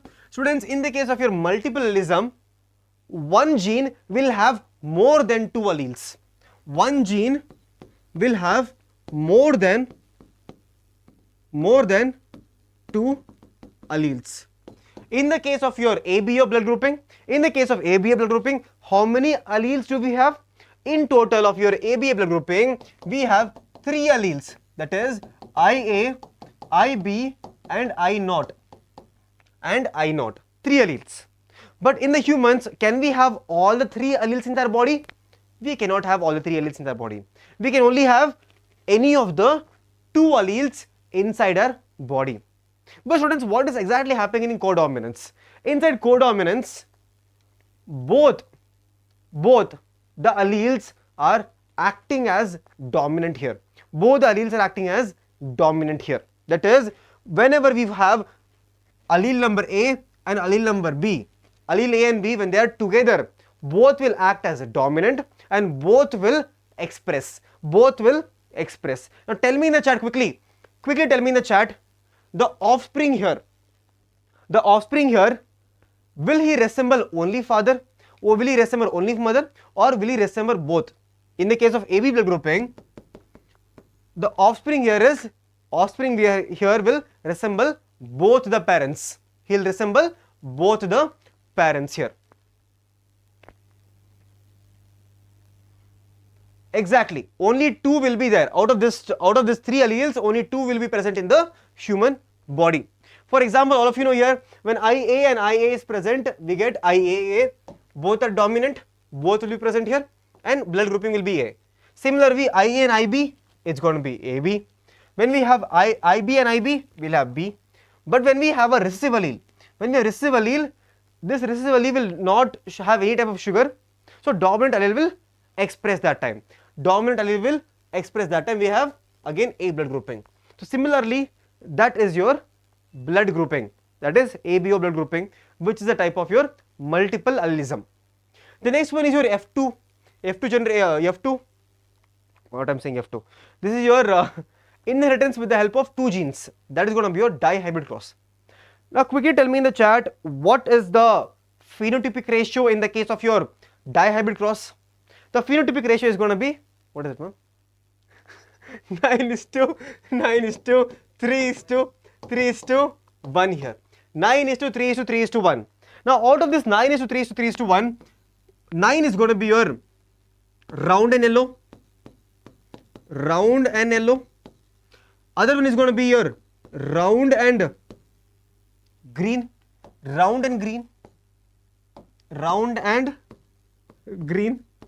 Other one will be your wrinkled yellow. The last one is going to be wrinkled green. This is 9:3:3:1, and these 2 are what? Parental. These 2 are recombinant. They are recombinant in nature. Now quickly tell me in the chat, what is the genotypic ratio now? Tell me, what is the genotypic ratio? I told you yesterday a small trick to remember genotypic ratio. How do you find genotypic ratio? This is your genotypic ratio in the case of your monohybrid cross. All you need to do is multiply these 2. 1 into 1 is 1, 1 into 2 is 2, 1 into 1 is 1, 2 into 1 is 2, 2 into 2 is 4, 2 into 1 is 2, 1 into 1 is 1, 1 into 2 is 2, and 1 into 1 is 1. This is going to be your genotypic ratio. Simple trick to remember? Yes sir, very simple trick to remember. Similar students, you can do it for this also. See, 3:1 ratio into 3:1 ratio. 3 3s are 9, 3 1s are 3, 1 into 3 is 3, 1 into 1, 1, done. So in the examination they can ask you, just for the sake of it, you have to remember this trick. Okay. Next diagram is from your chromosomal theory of inheritance. Chromosomal theory of inheritance basically says you, see, they will not ask you this diagram. I am telling you what they will ask you. In your chromosomal theory of inheritance, it basically tells you that there is a relationship between chromosome and genes.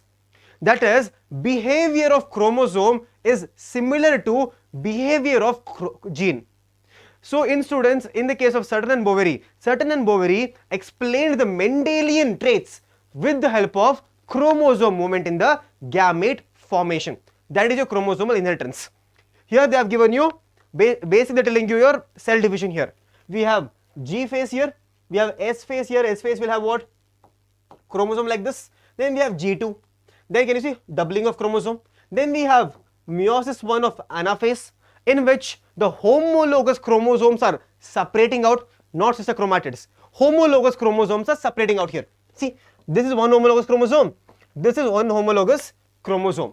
They are separating. Now what is happening in your meiosis 2 of anaphase? In the case of meiosis 2 of anaphase, sister chromatids are separating. Sister chromatids are separating here. Sister chromatids are separating now here. Finally, we have the germ cell. Basically, they are telling you chromosome movement is similar to gene movement. That's all. Here also they are telling you the same thing, same diagram, same information. Basically, they are trying to explain that the chromosome movement also follows independent assortment. Law of independent assortment is also followed by chromosome movement. That's all. Now here I'll tell you a small trick here. I told you yesterday also. Here I told you a small trick here. That not trick, basically a small formula here. In this diagram, obviously the cross is important. In yesterday's video, I've thought the entire cross with the help of a diagram. But in today's video, I'll be telling you what exactly which you need to know here, both for board students and also NEET students. What you need to know here is, when linkage is very high, recombination will be low. When linkage is high, recombination will be low. Similarly, when linkage is very less, that is, they are not very linked, they are very far away, that time recombination is very high. What does it tell you now? It tells you that linkage is inversely proportional to recombination. Yes, inversely proportional to recombination. Let's see the experiment now. Let's see the experiment here. If you notice here, this Y and W, are they very close to each other? Yes sir, they are very close to each other. Can I tell linkage between them is very high? Yes, linkage between them is very high. So what happens? Recombination should be very low. Can you see here? Since the two genes on the chromosome are very close to each other, linkage is very high, parental type is very high, recombination is very low, just 1.3% recombination. Yes students. Now if you look here in the cross B, the two genes are very far to each other on the chromosome. So what does it mean? Linkage is very less here, means recombination should be more. Can you see? Recombination is 37.2%, parental type is just 62.8%. So students, remember this particular formula and you can understand this particular diagram. Very easy, nothing is complicated. This chapter is this Halwa chapter is very easy chapter. Okay, very easy chapter. Next is going to be your pedigree. Here I cannot teach you anything. All you need to know is diagrams. More you see it, more you write and experiment, write, you will know. All I can tell you is this is important. They can ask you directly from this also. What is female? What is male? Important. I'm telling you, because questions have come from this. Okay. Now students, yesterday I told you a line. Yes. How to identify autosomal dominant. What I tell you in autosomal dominant trick was, the trick to remember autosomal dominant is that affected parents can have unaffected children or unaffected offsprings. That was the trick, main trick is that. Okay, what happens here? Affected parents can have unaffected children. That is the characteristics of your autosomal dominant. That is autosomal dominant. This here example is given here, myotonic dystrophy, which is a NEET PYQ. Which is a NEET PYQ here. NEET PYQ. Now what about your autosomal recessive? How do you identify autosomal recessive? Autosomal recessive is very simple. Ulta of this. What is ulta of this? Unaffected parents. Students, listen to me very carefully. Unaffected parents. Unaffected parents can have what? Can have affected children. Affected children. Can have affected children. Are their parents affected here? No, they are not affected. But are the children affected? Yes. That is a trick to remember for your autosomal recessive.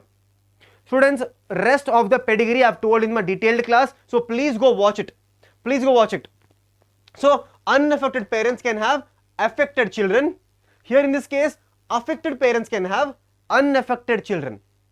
Okay.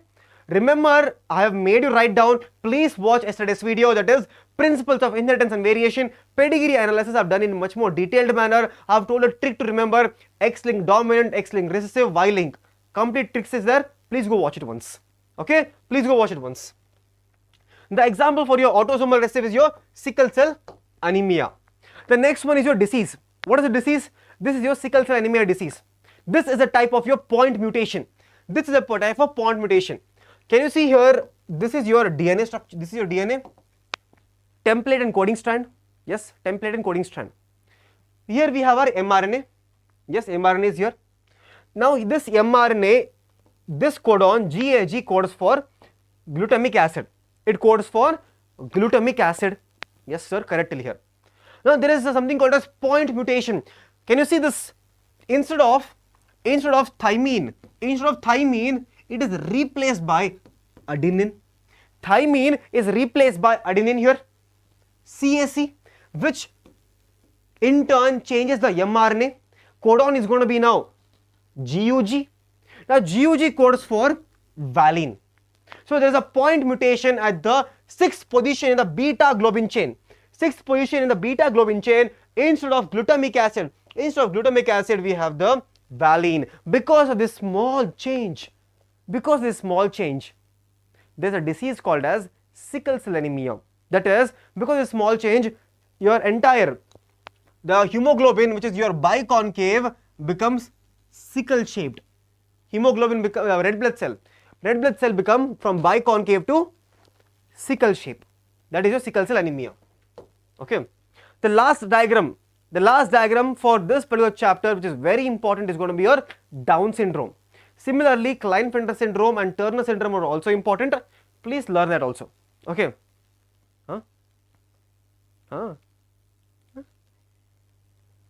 What? No. Next is on me. The next one is your Down syndrome. So what happens in Down syndrome? Tell me in the chat. This is trisomia 21. Can you see here? 21st chromosome. Can you see? 1 second. One extra chromosome is coming here. Can you see diagram? See the diagram. One extra chromosome is coming. That is called as your trisomy of 21. Extra chromosome in the case of your 21st chromosome. And because of that, the disease which is caused is called as your, it is a chromosomal disease.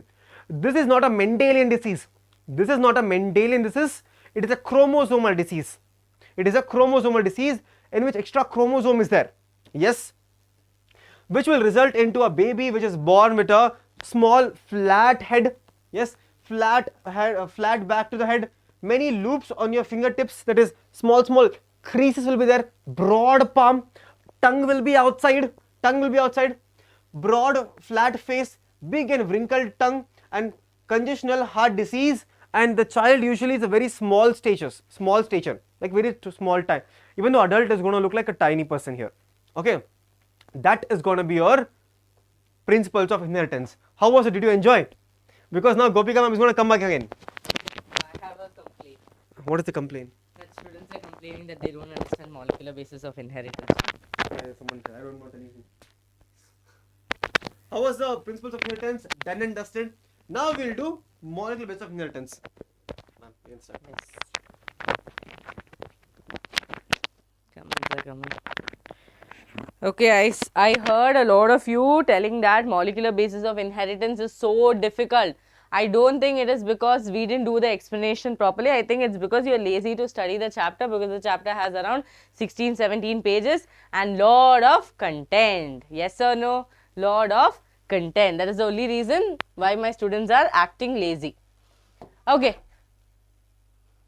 All liars, all KDs, chalak people. They'll be like, molecular basis is so difficult, sir, you take, because we are lazy to study. We are lazy to watch the video, which is 5 hours. Yes or no? Okay, fine. So students, first thing first, DNA. In this whole chapter, you will be focusing about DNA and RNA. And DNA is made up of what? It is made up of nucleotide. Right, it is made up of nucleotide, and nucleotide has 3 components, which is again your phosphate, nitrogenous base and sugars. Okay, these 3 people contribute together to form your DNA structure. They form your polynucleotide chain. Agreed? Now imagine 2 things are there. My 2 hands are there. They are just like this.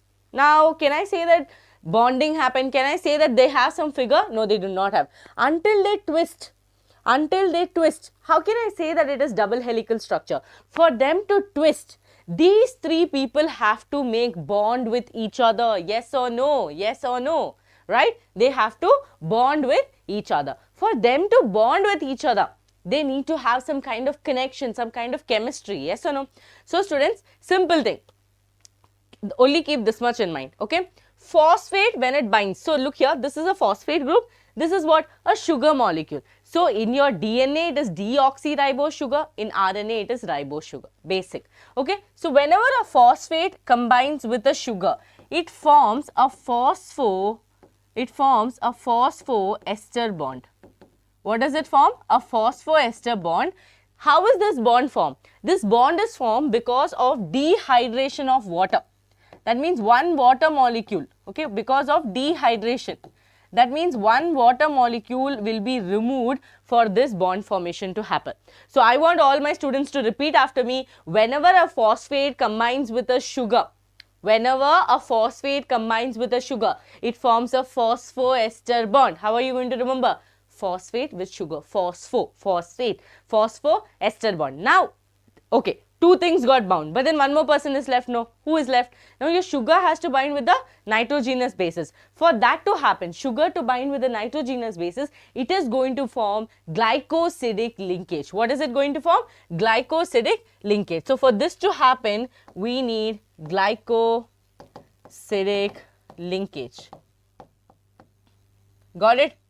Glycosidic linkage. If it is a 9 ring, that means if it is a purine, and then it will be 1,9. It can bind from 1,9. Okay. First carbon of your sugar to the 9th position of your purine. If it is pyramidal, 6 ring, it will bind differently. So what you will remember? You will remember that a sugar will bind with a nitrogenous base with the help of a glycosidic linkage. That's all you will remember. You do not break your head in trying to find if it's going to bind with this part of the pyramid or this part of the purine. Okay, such kind of complicated questions will not come. They might give you the option which linkage will happen. Just write that. Okay, clear? Very good, awesome. So glycosidic linkage. Okay, now here you can see, students, some places 2 are there, some places 3 are there. What is happening? So it is basically your nitrogenous base also is divided into purines and pyrimidines. All my students know adenine, guanine, cytosine, thymine. When adenine and thymine binds, how are you going to remember? At Gopika Ma'am's class. Now whose class are you at? Gopika Ma'am's class, right? So at Gopika Ma'am's class. Okay, ma'am to you swallow off, at Gopika's class. Okay. That means adenine and thymine will bind with each other with 2 hydrogen bonds, and guanine and cytosine will bind with 3 hydrogen bonds. This is a more stronger bond. Okay, stronger bond, and in the DNA there can be regions which are GC rich, there will be regions which are AT rich, and we know that when we find origin of replication, wherever it's easy to break, that will be the origin of replication. 2 bonds are easy to break or 3 bonds are easy to break, students? 2 or 3, which is easy to break? 2 or 3, which is easy to break? Yes, correct. Very good, Rani. Very good, Aishwarya. Krishna. Yes, 2 is easy to break, right? 2 is easy to break. So origin of replication most of the time stands from a AT rich region. There is a Tata box and all that is complicated. Again, transcription, translation, continuation will be there. But then as of now, know this much. Okay, Tata box and all that right now, don't break your head. Fine. Next topic is your central dogma. Students, your entire molecular biology runs on this. Your entire life runs on May 5th. That is your NEET exam. Same way, your entire molecular biology runs on your central dogma. Okay, molecular biology. What is central dogma? Simple. DNA will form into an mRNA. mRNA will form into a protein. DNA can form its own replica, like Xerox. I can form my own Xerox. That is because of with the help of a process called as replication. And DNA does not replicate in any method. There is conservative, dispersive, semi-conservative. In the chats, which method do DNA, which method with which our DNA will replicate? Is it conservative or disruptive or semi-conservative? Chats should be active. Come on. Then DNA gets converted. Very good, awesome. Yes, retrovirus will not follow this. Retrovirus will follow reverse transcription. We'll come to that, okay? Very good. Our replication in DNA will happen with semi-conservative method, and this was proven with Michelson and Stahl experiment, okay? Michelson and Stahl experiment. DNA gets converted to mRNA with a process called as transcription. mRNA gets converted to protein with the help of translation. That's all. That is your central dogma. And RNA forms its own replica with the help of replication. Please remember this. Okay. Now, here we are seeing, okay, what we are seeing is DNA is around 2.2 meters long, approximate, okay, not the actual, approximate. Now, such a big DNA has to get inside the nucleus. For that, I am going to take the help of some people. Those people are called as your histone proteins. So, this 2-meter DNA will be bound around your histone proteins, and there are your 4 histone proteins.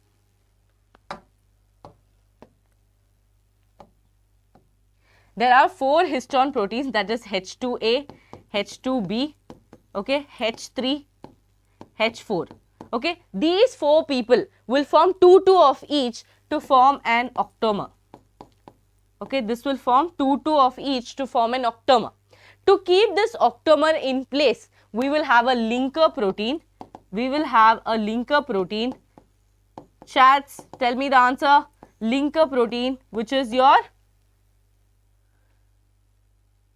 yes, H1 protein. Very good. So, linker protein, which is your H1 protein. Clear? So, what are we basically doing? This is a very 2-meter long thread. Now, I need to make sure that this thread gets into a very small nucleus. To keep all of this together, I will basically rotate it. Simple, right? So, when I rotate it, I'll get bead-like structure. Okay, I will get bead-like structure. So, bead on a string structure will be seen under the microscope. Bead on a string structure will be seen under the microscope. So, what are the things? DNA is a negatively charged substance. It will bind around a positively charged histone proteins, okay, histone proteins. Now, they both will form a combination, and together, who and all together? Histone, DNA, linker protein together is called as your nucleosome. Not mentioned here, okay, nucleosome, okay. Many nucleosome together will look like a bead on a string structure. Bead on a string structure. Good job. Got it. Okay, fine. So, here you can see this is the linker protein. Like this, octamers will be formed. Each of them will double. Okay, like that we will make sure this 2.2 meter approximate DNA will get inside the nucleus. Okay, what you need to remember is about your lysine and arginine. Okay, they both are the proteins or your amino acids which will actually help in the histone protein formation. Okay, lysine and arginine. Okay.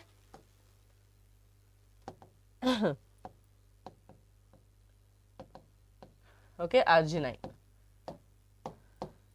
Spellings are not spelling.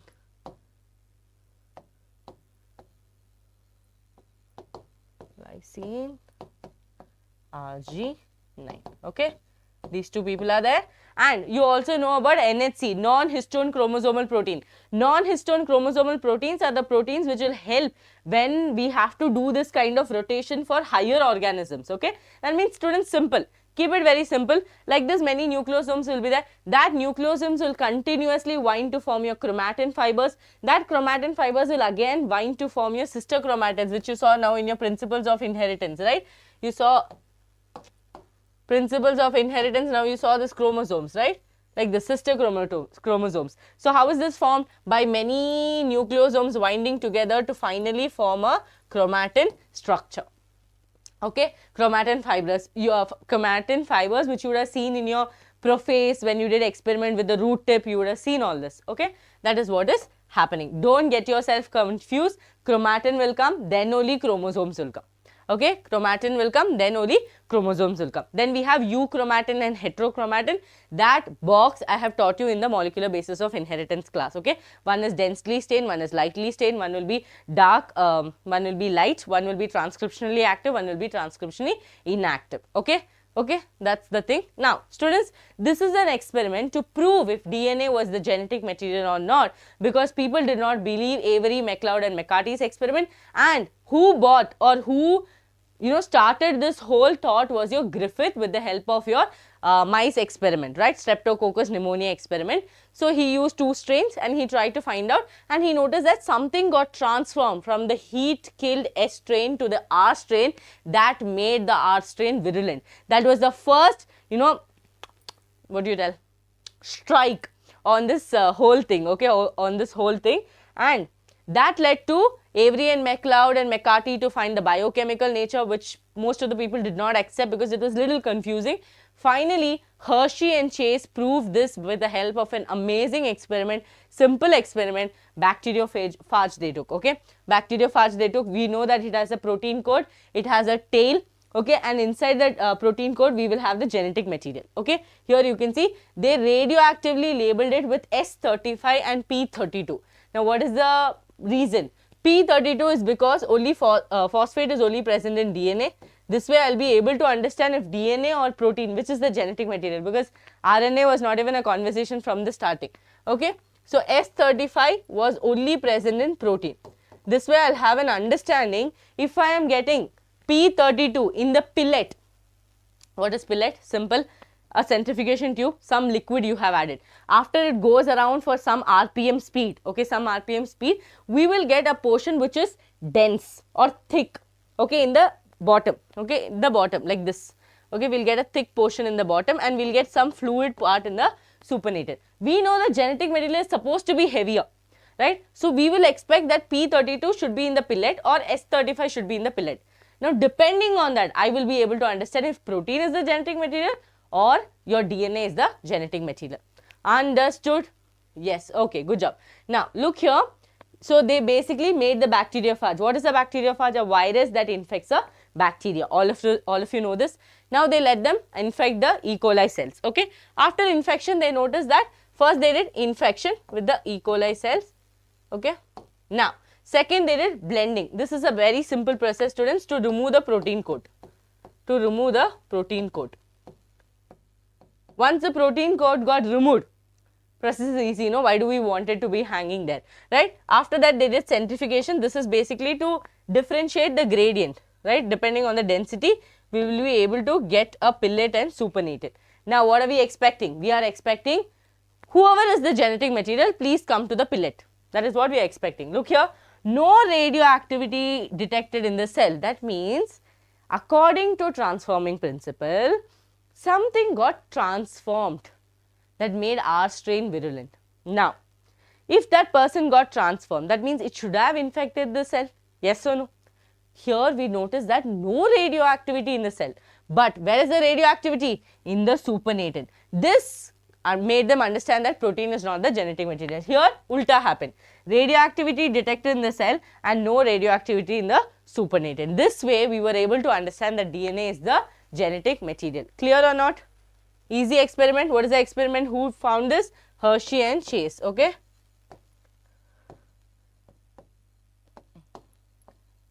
Hershey and Chase experiment.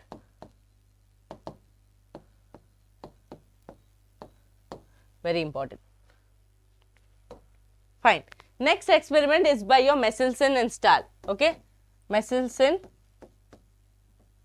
and Stahl experiment. to prove if DNA is doing semi-conservative replication.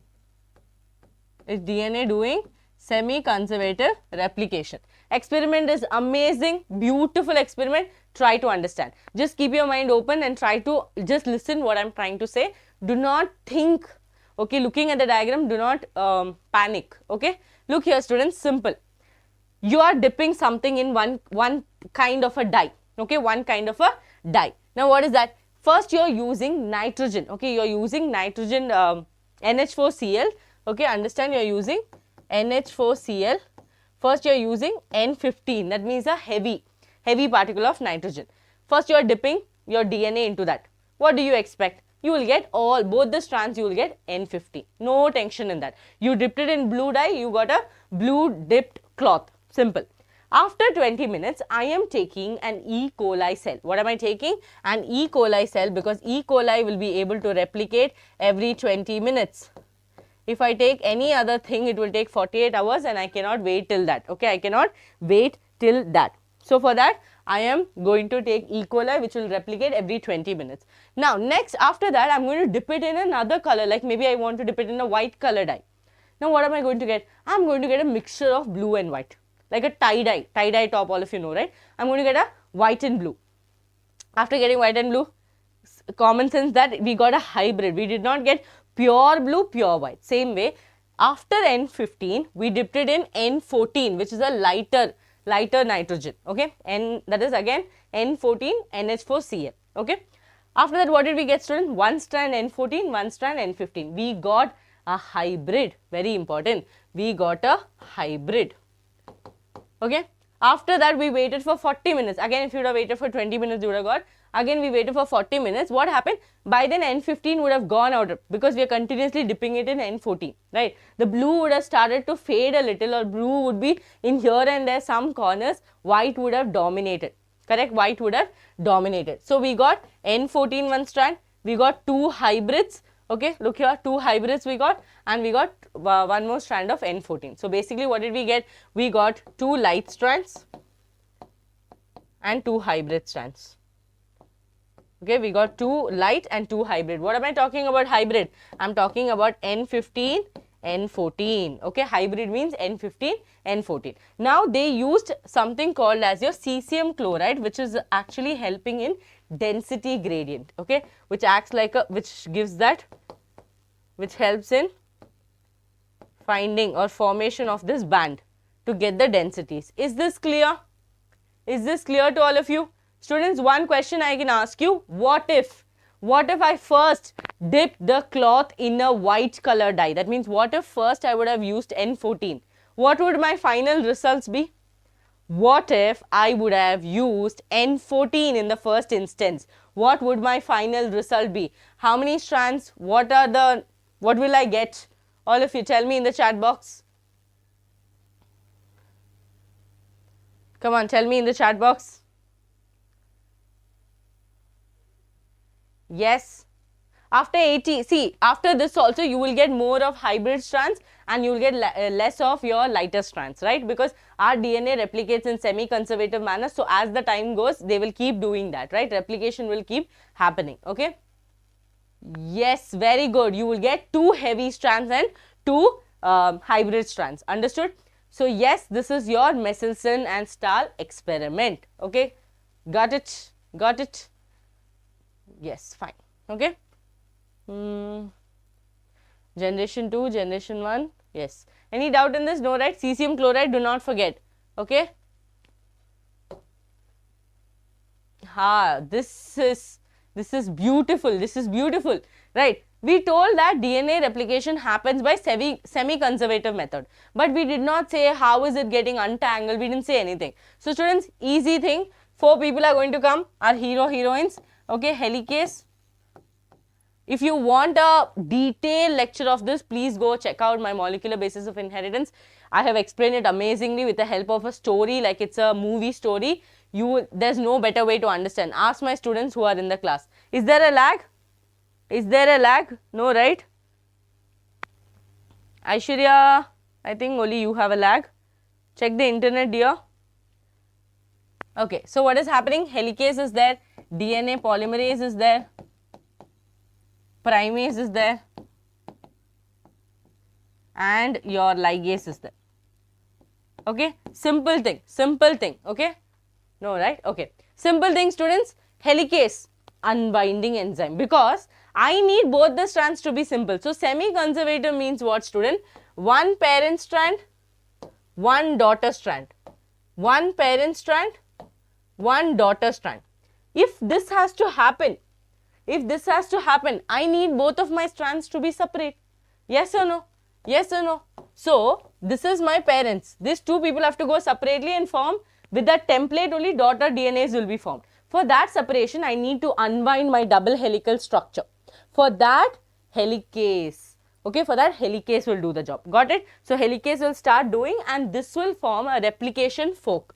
Okay, this will form a replication fork. Okay, this is the structure. Like a fork, no? Replication fork will be formed. Now, next job is helicase did unwinding. Got it? Unwinding is done by helicase. Okay, it will not, students, please understand, it will not unwind the entire 2.2 meter DNA. It will slowly unwind. Okay? Yes. Now, the next job is DNA polymerase. Now, what am I trying to do? I am trying to do semi-conservative replication. For that, I need to start forming the new strand or the daughter strand. For that, DNA polymerase only can do, no? Because it's going to form DNA, right? For that, we will bring DNA polymerase. But this DNA polymerase is blind. It is like, I want someone to lead me. For that, who is going to come? Primase will come. Primase will get stuck one place, and then DNA polymerase will start forming its your daughter DNA. Okay. Now, but DNA polymerase have two conditions. I will only work on a single strand, and I will only work on a strand which is from, look here, how is it working? From here it is breaking. It will only work on a strand which is from 3' to 5'. It will work only on a strand which is 3' to 5'. Okay? Clear or not? 3' to 5'. It will form 5' to 3', but it will work on 3' to 5'. Okay?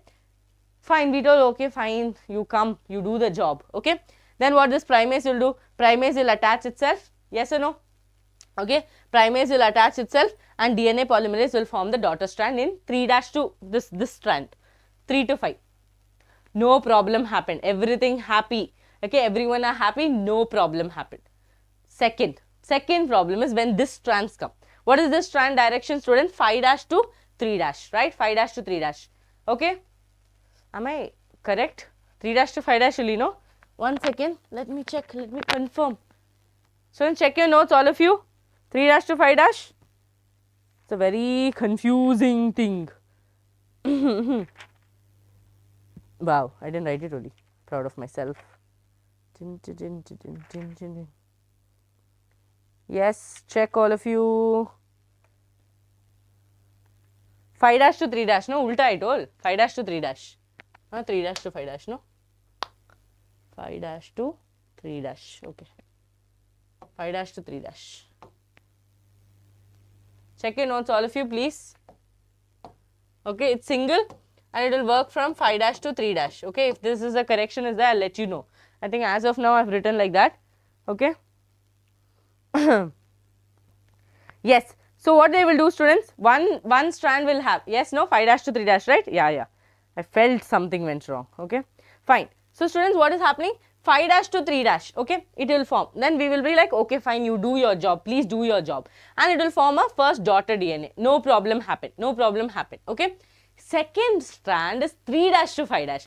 DNA polymerase will be like, no, I cannot do. So, primer will be like, anyway, this fellow is blind. I will take the lead. I will start doing, or I will start adding, the primase will add itself in the opposite direction, in the reverse direction. Got it, all of you? See, the strand is from 3' to 5'. So, primase is very smart. Primase will be like, let's do one thing. I will do from 3' to 5'. So, problem sorted. So, primase will attach itself here, and the DNA will start forming. Because it is going in a reverse direction, break will happen, or fragments will be formed. And these fragments are called as your Okazaki fragments. This is called as your Okazaki fragments. Got it? Because of the scientist who found it. Okay. Now, the strand which is formed in the 5' to 3' will be a continuous strand, and the one which is formed from the 3' to 5' will be a continuous strand. Got it? Yes, very good. Okay, Okazaki. So here you can see this becomes a discontinuous synthesis, this becomes a continuous synthesis. You can also use words like leading strand, lagging strand. Okay, students, clear? Clear or not? Yes, leading and lagging. So this one, no, this is the parent which will act like a template. Okay, which will act like a template for the formation of the daughter DNA. Are we good to go? Okay, then ligase, we forgot about ligase. Students, because fragments are breaking, okay, after this DNA polymerase, you know, finishes all the work, DNA polymerase will be like, hey, I don't want help of primase, just throw the primase out. So, we will remove the primase because we need a proper daughter DNA, correct? For that, we will remove the primase. When we remove the primase, what happens? Gaps will come. In that gaps, DNA polymerase will fix the nucleotide, the sequence will be there. But to attach all of this together, we need a glue. And the glue's job is done by ligase. Got it? Fragments, so many fragments will be there. All these fragments will be stuck together with the help of a glue, which is ligase. Got it? Got it? Now, look here all of you. Next process. Now, we understood, in your central dogma, we understood DNA will do replication. Okay? That replication will happen in a semi-conservative manner. We understood how it's happening, who is the enzyme machinery, everything we understood. Next is DNA will form mRNA. So, RNA to DNA is called as your reverse transcription, which is done by your HIV. Okay, reverse transcription done by your HIV. Okay, students. Now, look here. In this transcription, we have sites. Okay, we have sites like how you have home, in home you have no one leaving area, like that sites are there. First one is your promoter, then your structural gene, then your terminator. Simple. Promoter will initiate the reaction. Promoter will initiate the reaction. Structural gene. Do I need to convert full 2.2 meters of my DNA into mRNA? What am I going to do with so much mRNA? I don't need to do that, right? I only need a small portion. I need a small portion. That portion will be structural gene, which will help in elongation. Which will help in elongation. Then I have terminator region. Terminator region will definitely help in termination. Now there is a catch. The catch is simple. When I want to form DNA to mRNA, will I use one strand or two strands, students? Will I use one strand or two strand? This reason I have told it in my class. Okay, now I will not be explaining because it will take a lot of time and it's not necessary for the revision. But all if you tell me, when I want to do transcription, will I take one strand of DNA or will I take both the strands and form two mRNA? Come on. Okay, Aishwarya told one answer. Okay, who's that? Arpana told 2, okay. Let's see, Pranav 1, okay.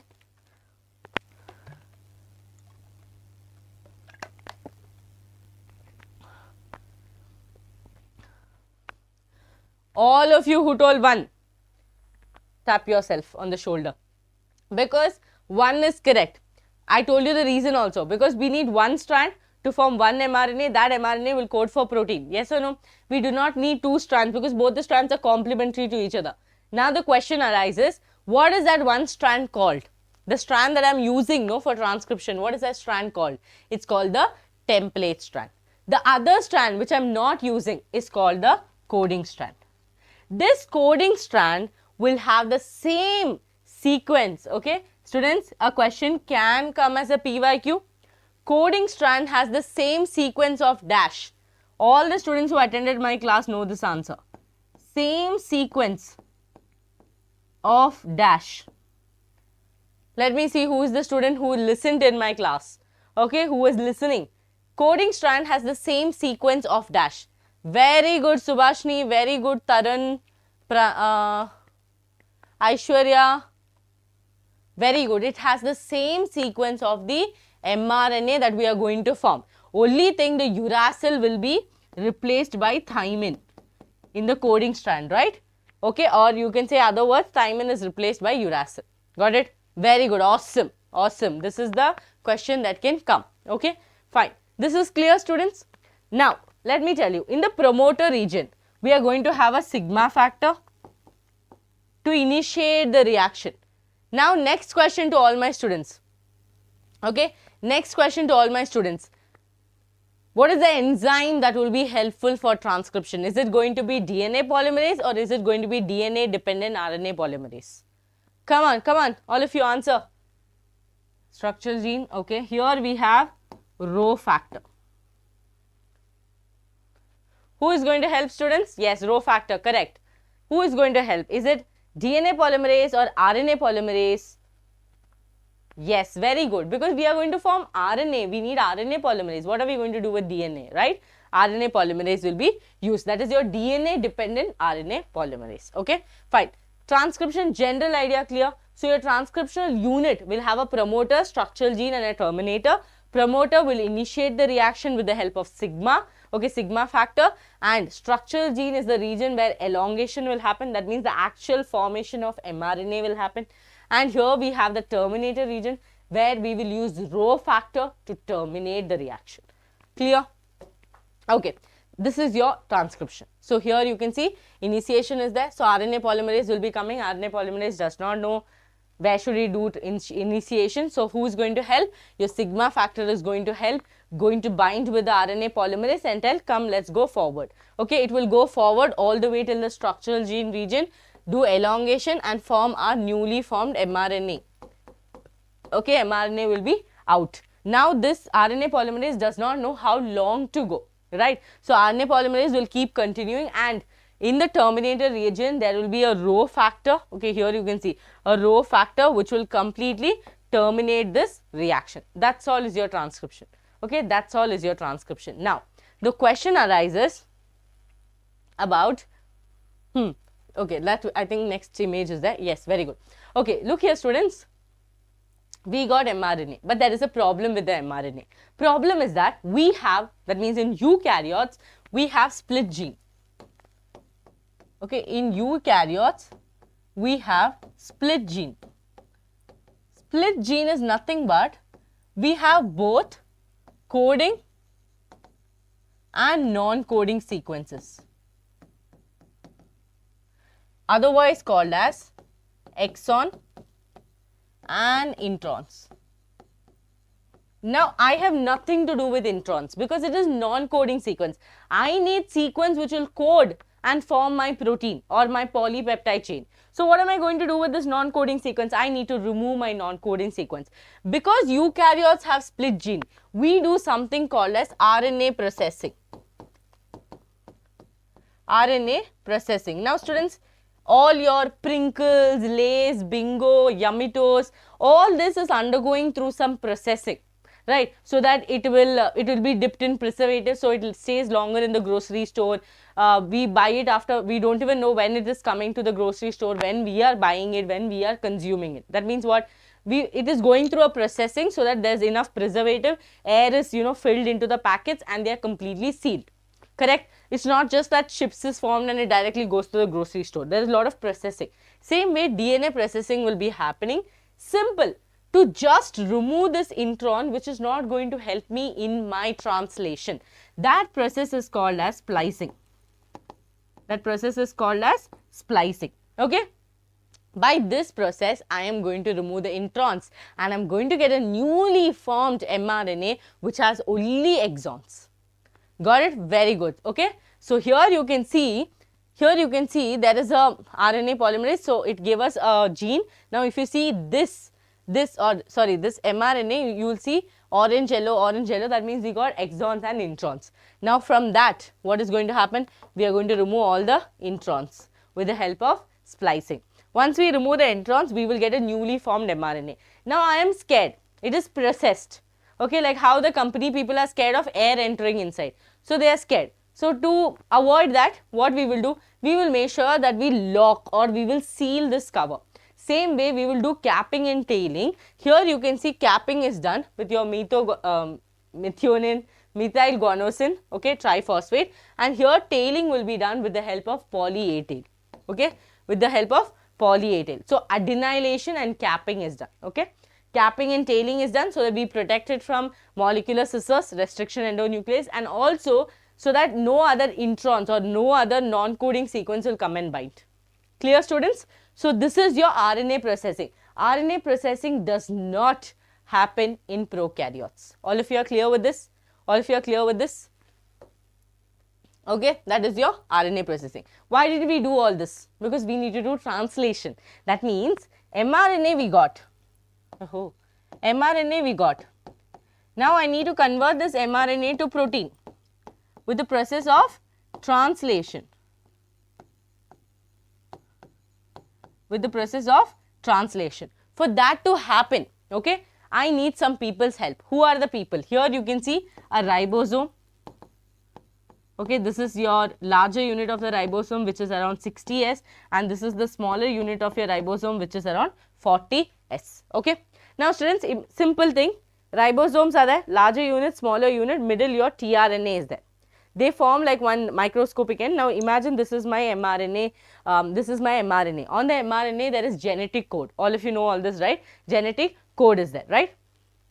Okay.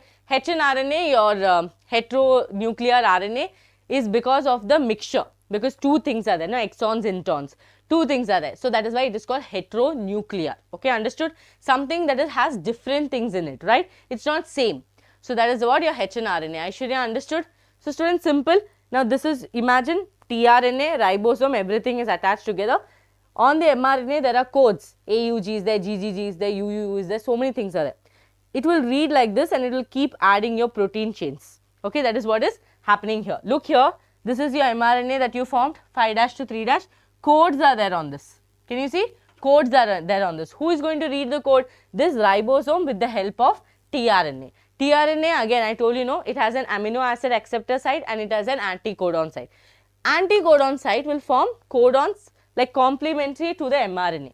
Got it? So look here, all of you carefully. G will form C, C will form G, A will form U. That means this becomes what? This becomes anticodon, no? Complementary. So who is going to do this? Anticodon loop will do it. Okay. Now, according to CGU, alanine has to fuse, you imagine. Alanine will come and add to the tRNA. tRNA where? tRNA where? On the amino acid acceptor site. Okay, acceptor site. Students, understand this ribosome actually has three sites. Okay, EPA site. It has EPA site. So E side it will exit, P side it will form the polypeptide chain, and A side is where the amino acids will come in. You do not have to know in detail, but just understand these are sites. They are just not randomly coming and joining. One will be waiting. Can you see? One is waiting outside. He is waiting to come in. As soon as this fellow gets attached to here, valine gets attached to here, this fellow will go. See, can you see one exiting, one coming in? Okay, it's like how we get into a restaurant. So if one person gets up, we go sit there. Exactly. So one person is coming, one person is getting processed, another person will leave. So this will continuously happen until we get a completely long polypeptide chain. So what you need to remember? You need to remember that in eukaryotes, we will be using a ribosome, which is ATS. Okay, ATS. And like I always say, S does not mean the size, it is the sedimentation factor or the Swedberg's unit. Okay, ATS is divided into two units, 60S large unit, 40S small unit. Okay, 60S, 40S with the help of tRNA will read the code on the mRNA and continuously form the polypeptide chain, which is called as translation. Are we thorough with this? Are we thorough with this? Can I proceed? Can I proceed? Yes, Swedberg's unit, correct. Can I proceed?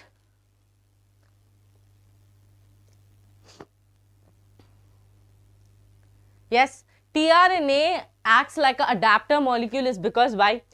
Does tRNA have to do any job with translation, to be frank? No, because like our system cannot work without tRNA's help. That is why your RNA, even though it is not the genetic material, it has a lot of catalytic value. It acts like an adapter molecule. It acts like a messenger molecule. It acts like a ribosomal RNA. Okay, so many things it is doing. So tRNA also is adapting and it is moving and helping the entire translation to happen. Got it? Okay, entire translation to happen. So understood, there is EPA side, one will be coming here, polypeptide chain will be forming, one fellow will exist from here. Okay, this is how continuous it will happen. Now look here, here you can see specifically they are basically showing the same thing. Here you can see the loops. Okay, here we have the anticodon loop, here we have the amino acid acceptor side. Because students, what will ribosome do alone? What will tRNA do alone? They won't be, they are like one set. Okay, they are like one set. So AGU, okay, will form UCA, complementary to it. tRNA is that it will bind with serine, because according to a genetic code, your UCA will code with serine. Okay, here you can see same way UAC, AUG, tyrine. Okay, like this many will come and combine. Okay. Fine. Look here students, next concept is lac operon. Okay, next concept is lac operon. I know many people get scared of this concept, but it is a very simple concept. You are lucky that you only have to study prokaryotic. You only have to study gene regulation in prokaryotes. If you had to study eukaryotes, I don't know what you people would have done. Students, lac operon concept happens simply two things. Lactose is present or lactose is absent. Lactose is absent. That's all. Now, whom are we talking about? We are talking about E. coli or prokaryotes. Okay. Now, what is happening here? Students, we have PIPO-ZYA. How did I ask you to remember PIPO-ZYA? Okay. Here we have a set of people. Here we have a set of people. Now, this people will regulate this people. So, this becomes the regulatory gene. Okay. This people will regulate ZYA. Now, why am I saying that? You will understand very easily. Look here. Okay. So, Monod and Jacob gave this theory, lac operon concept, like that. Valine concept is there. So many concepts are there. Okay. Okay. Jacob and Monod. Now, listen here. PIPO-ZYA, I gene. Okay. The I gene will form repressor mRNA. Repressor mRNA means when lactose is absent. When lactose is absent. Okay. What is actually happening? I want to switch off the light now because I'm using my phone, I'm not reading, so I want to switch off. Same way, genes also can decide after transcription or during transcription I want to switch off. Okay, during RNA processing I want to switch off. During translation I want to switch off. Gene decides, because every part of your body, all the genes do not have to be active at the same time. So when they decide to switch off, we need some kind of regulation. So in prokaryotes or your E. coli, when glucose amount is more and when lactose amount is less, repressor I gene will release repressor mRNA. That repressor mRNA will form a repressor protein. Okay, that repressor protein will go and bind with the operator. Now, who is dancing and coming from here? RNA polymerase will come happily. RNA polymerase will see that he cannot cross the operator because block is there, right? A block is there. Now, what will RNA polymerase do? That means, what are they trying to indicate? Transcription. During transcription, the gene decided to switch off when the lactose is absent. Okay. Now, second condition, when lactose is present, I gene will again form repressor mRNA, that will again form repressor protein. But catch is, here inducer which is mentioned is your lactose. Okay, inducer which is mentioned is your lactose. When lactose is present, it will act like an inducer, go and bind with a repressor and form an inactive complex. Now, repressor is completely caught. Repressor got caught like this. Repressor cannot move to the operator. Now, who is coming happily? RNA polymerase will come happily. It will complete and it will do the transcription. That means gene got switched on. Gene got switched on. Now, who is this ZYA? They are called as LAC-Z, LAC-Y, LAC-A or LAC-Z, LAC-Y, LAC-A. LAC-Z will release an enzyme called as beta-galactosidase, which will help in breaking your lactose into galactose and glucose. Okay, glucose. Now, you will be like, ma'am, lactose, from where did lactose come? Students, understand lac operon is a little leaky model. Okay, that means lactose would have entered prior only, that's why this happened. So, here and there leaks are there. Okay. Now, look here, then LAC-Y will release permease. Why is permease? to increase the permeability of your E. coli cells to take in more lactose. Got it? Permeability will increase. Trans-acetylase function is unknown, but it is still told that it is going to help your beta-galactosidase and permease for the rest of the functions. Okay, according to your textbook, trans-acetylase function is unknown. Even if you read a lot of research paper, you will not get a clarity, but they tell that it has something to do with lactose entry and something to do with the flexibility and permeability of the cell. Okay, are we good to go?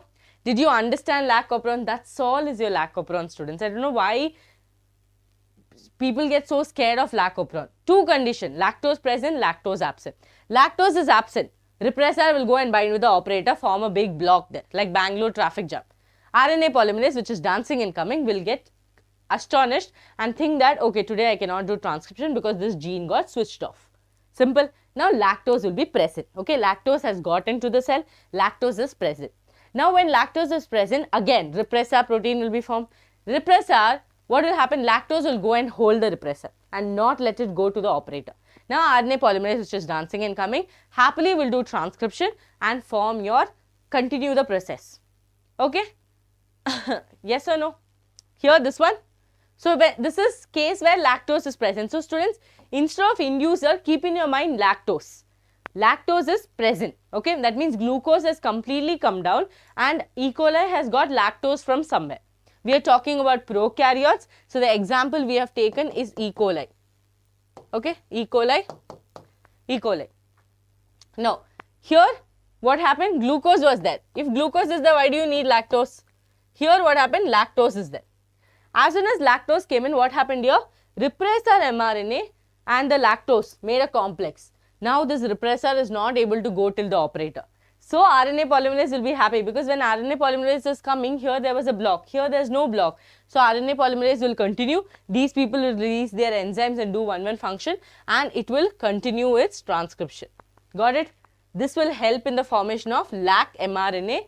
Lac mRNA formation means what? Transcription happened. Is this clear, John? Is this clear, John? Chalo. I'm out of breath.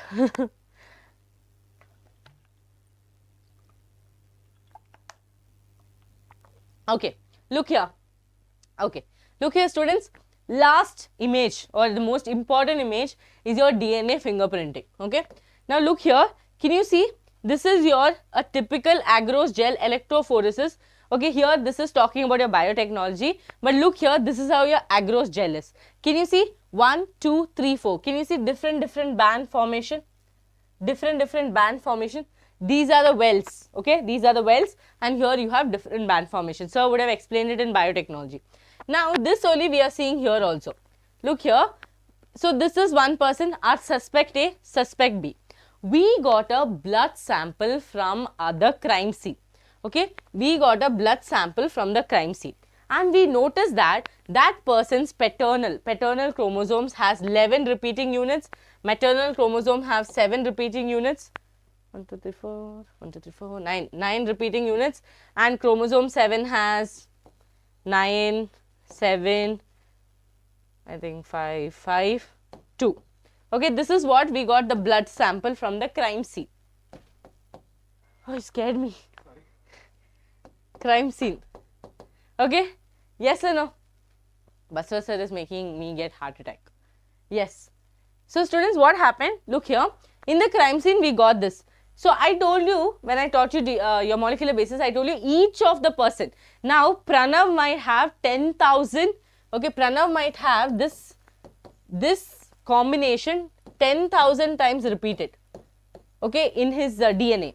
In mine, the same thing will be repeated only 10 times.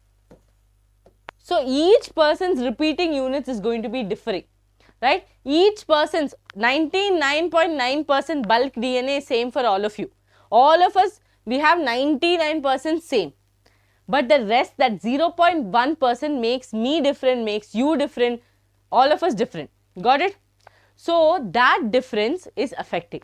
So here we notice that in the crime scene, we are getting this bands on the gel electrophoresis. After we got gel electrophoresis, we transferred it to southern blotting, okay, so that we get the values. After that, we used a VNTR probe.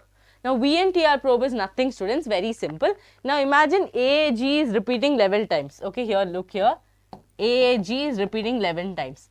I took a VNTR probe. Okay, I took a VNTR probe.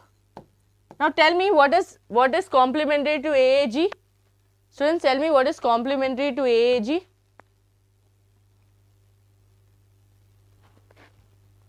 All of you, what is complementary to AAG?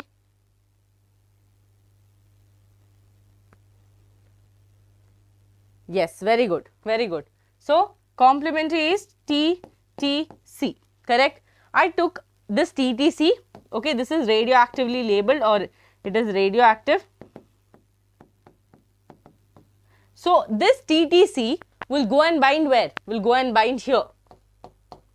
And when I do autoradiography, because this is already radioactive, I will be able to see that. I will be able to see under autoradiography, I will be able to see that VNTR probe has gone and bound with this. That's all is your VNTR probe. Complementary strand to whatever we got, okay. What is complementary strand to your repeating strands, okay. Is this clear? Is it confusing? Is it confusing? Yes or no? Students, now imagine there is a criminal in your city, okay. What are we going to do? Now imagine he is very expert in murdering a person with a knife, or he is very, okay, he is very, he does a very homicidal, like in the sense he removes parts of the body or something, that kind of a criminal. Now when the police is targeting this guy, they are going to study about him and they are going to send someone who has the similar, like, you know, aura. Maybe he's from the CBI, he is able to talk like that, he is able to talk like, you know, even I want to kill, I have so much grudge on someone. So that kind of a story. So these two will become friends very fast. Same way, we are sending this, or we are using this VNTR probe, because we know this, if this VNTR probe is going to bind, that means we got the answers pakka. Okay, by just seeing the bands, it might not be sure. So we will send the exact copies to go and bind. Okay, so now look here, very simple, don't break your head. Here we have A and B and we have C. This is the crime scene, this is suspect 1, this is suspect 2. We notice that the suspect B has the same band formation as the crime scene. So we understood that the person behind the crime is your suspect B. Why? Simple. Here if you see 11, here also 11. Here if you see 9, here also 9. Okay. Here if you see 7, 7. Okay. 5, 5. Where and all band is forming, you see. Same regions. Is this clear, students? Keep it simple. Don't break your head. Okay. Just know the steps. Isolation is done. Restriction, endonuclease, trimming will be done, because we do not need the bulk DNA. We only want that 0.1% which is different. What is the use of, you know, okay, everyone has hands and leg. What is the use of knowing that? I should know the face. Then only I'll be able to find a crime, no? So same way, I will use a restriction or a biological scissor and remove the unnecessary portions. I will only take the portion that is your satellite DNA. I'll only take the portion which is different for everyone, because then how will my results be wrong? Is this clear? Good to go. Good to go. That is what your band formation is happening. Here you can see larger bands, thicker bands, and here you can see smaller bands. Okay? Yes. My throat, I'm out of oxygen.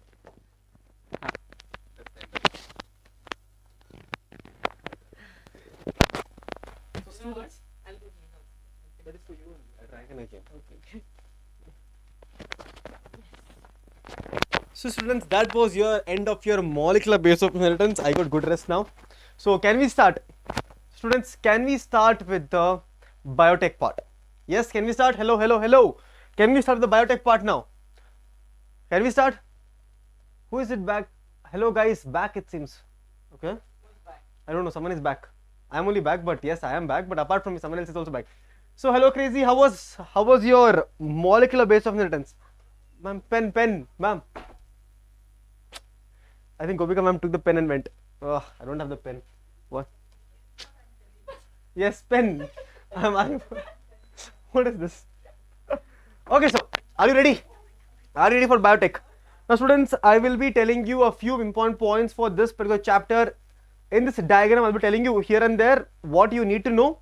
but detailed class has not been done for only this chapter. You realize, do you realize your entire of your class 12th is over in Super 6? Your Super 6, we have completed the entire of your class 12th. The only chapter, I believe, which is left from your class 12th are 2 chapters. That's all. Only 2 chapters are remaining from your Super 6 class 12th. In your class 11th also, the first 4 chapters are left. That's it, right? Do you realize how quickly the Super 6 is getting over? Do you realize we are not stopping anywhere in the middle? We promised you in the starting telling that we will cover all the chapters in Super 6, and that's what we are doing. Yes, that's what we are doing. So with that being said, the only 2 chapters which is left in your class 12th position, I and Gopika Ma'am, we will be doing both of them. Okay? So I'll be doing the first, Ma'am will be doing the principles chapter, I will be doing the application. It doesn't matter who does which one, it is equally important. Okay? So students, quickly tell me in the chat, I'll be asking a lot of questions. I'll be asking you a lot of questions today also. Again, I believe this is your revision. I think principles of inheritance is probably, this chapter is not possible before the board exam because we have other things planned for board examination. See students, if we have to do it in very detailed. It will take one entire day. So before board examination, we have some other plans for you. That is, we'll be solving a lot of questions. See, when we're doing a lot of questions, question will be from biotech also. So you can use that. Okay, we can use that also. So students, tell me, where do we obtain restriction enzymes from? Where do we obtain restriction enzymes from? Students, restriction enzymes is mainly procured or collected from your bacteria, microorganisms. Now, what is the use of this particular restriction enzymes to microorganisms? Tell me, what is the use of this restriction enzyme to your bacteria? What is the application of this? The application of restriction enzyme is very simple. It is protection. It is what? Protection. Basically, every single time a particular virus is or any other bacteria or bacteriophage is entering a bacteria, this restriction enzyme will go and kill it. But are we using for the same reason? No. We are like, oh my god, nice application it has. So we took the application of restriction enzyme and we are applying it in biotechnology. So let's see how does the restriction enzyme works. How exactly does it work? The simple thing is, we have 2 types of DNA here. We have 2 types of DNA. One is your vector DNA, which is the taxi in which DNA is sitting. We have vector DNA. The other one is your foreign DNA. We have a vector DNA and we have the foreign DNA. Now what happens here? The enzyme cuts both DNA strand at the same site. Now what is this site called as? The site is called as your palindromic sequence. The site is called as what? Palindromic sequence. Now quickly tell me in the chat, what is the meaning of this palindromic sequence? Can anyone tell me? What is the meaning of this palindromic sequence? And also tell me, do we use same restriction enzyme to cut vector DNA and foreign DNA? Do we use same enzyme, or do we use one enzyme for vector, one enzyme for foreign? Do we do that? No. We use a same enzyme actually. We use a same enzyme. Why can't we use a different enzyme? I'll tell you in the next 1 minute. So student, here, can you see this is the palindromic sequence, that is GAATTC is the palindromic and also the recognition sequence. It is also the recognition sequence. Can you see? And this particular where is it? EcoR1. EcoR1, that is your restriction enzyme, will cut here, exactly here it will cut. Here also it will cut here. Can you see here? It will exactly cut here.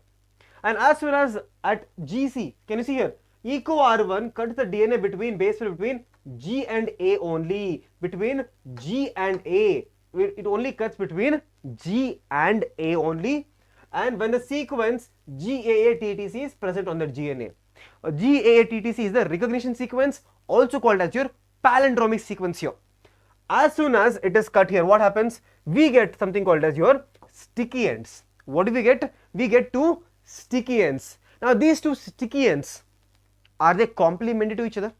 Tell me, are they complementary to each other? The answer should be yes. The reason they are complementary to each other because we use the same type of restriction enzyme. Did we use restriction enzyme same type? Yes, that is why they are complementary. Now what if we use a different types of restriction enzyme? Then will we find complementary strands? No, because that time recognition sequence will be different. So different type of strands will be produced. They won't be complementary to each other. Now since they are complementary to each other, what happens now? DNA fragments join at the sticky end. They join at the sticky end with the help of DNA ligase. With the help of DNA ligase. With the help of DNA ligase, and finally we get the recombinant DNA. Finally, what do we get, students? Recombinant DNA. Now can you tell me in the chat, does this recombinant DNA, does it have our gene of interest? Does it have gene of interest? The answer should be yes, because this is your foreign DNA, is your gene of interest. We have added into this. Gene of interest has been added into our recombinant DNA. Recombination has happened or not?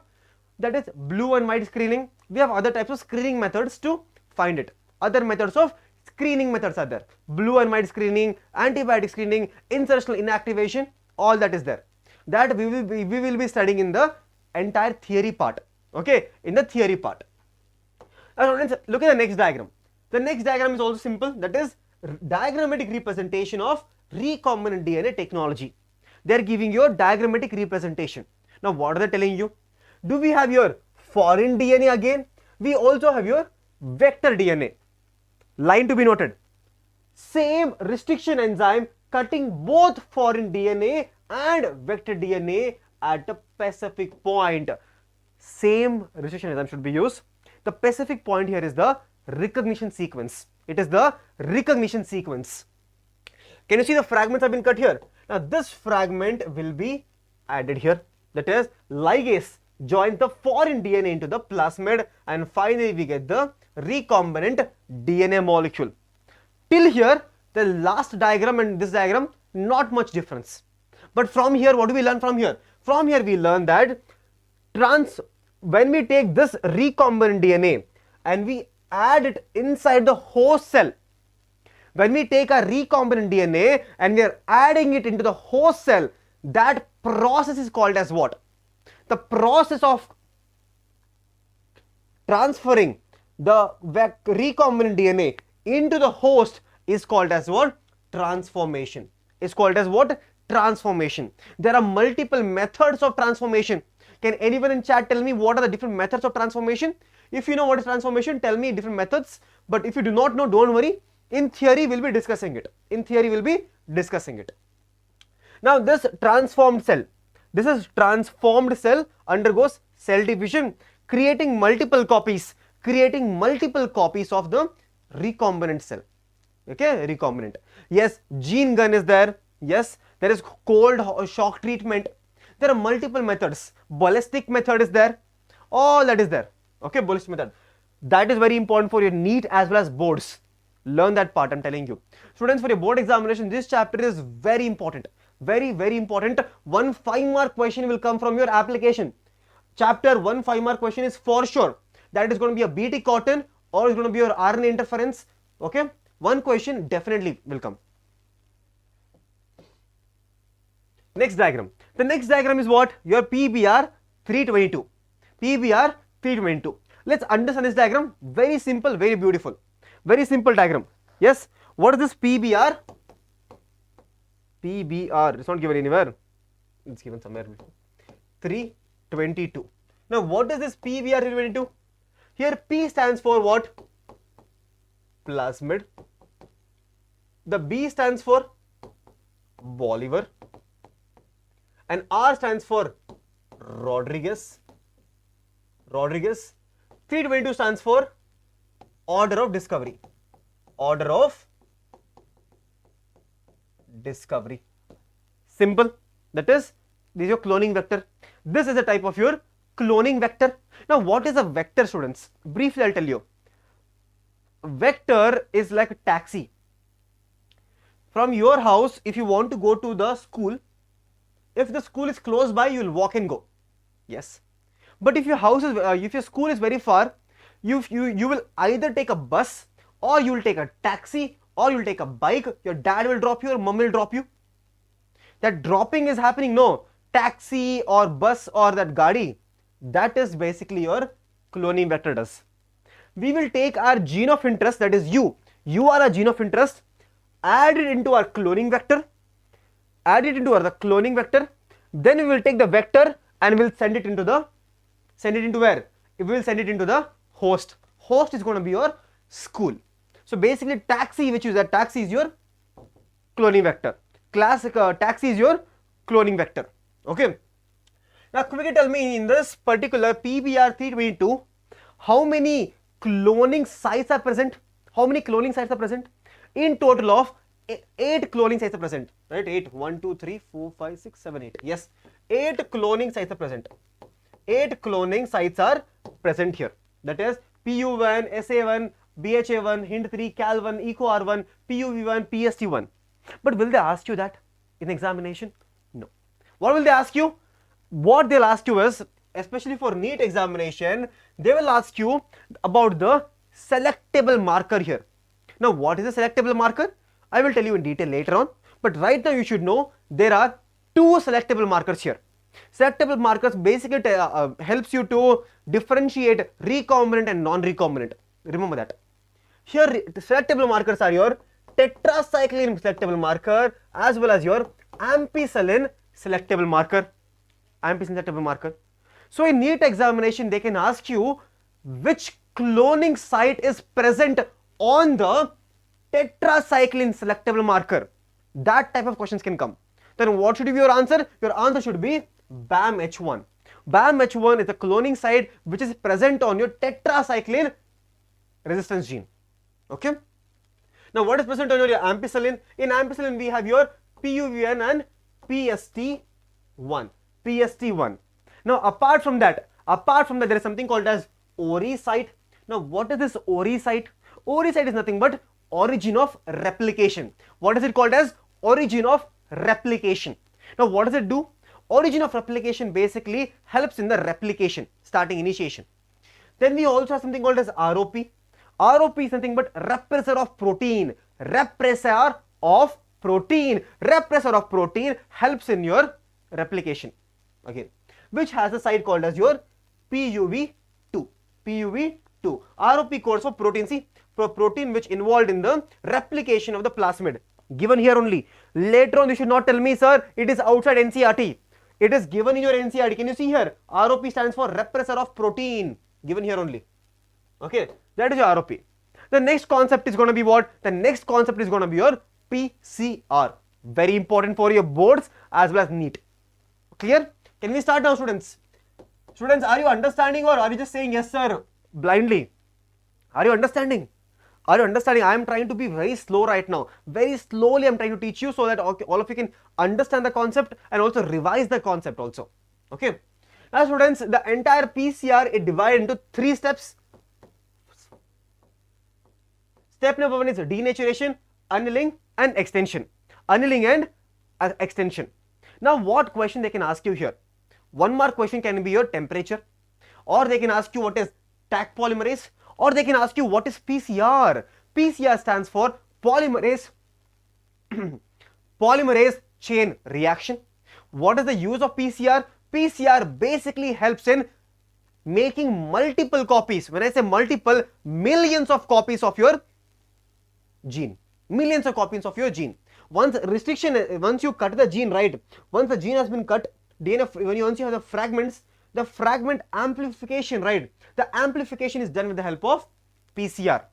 Amplification is done with the help of PCR. Initially, we have your double stranded DNA, dsDNA, which undergoes denaturation. Roughly at your 96 degrees Celsius. At 96 degrees Celsius, it undergoes denaturation.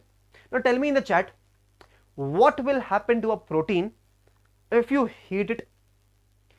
If this is a double stranded protein, double stranded DNA, if you heat it, what happens? All the bond which is present inside breaks open and it becomes single stranded.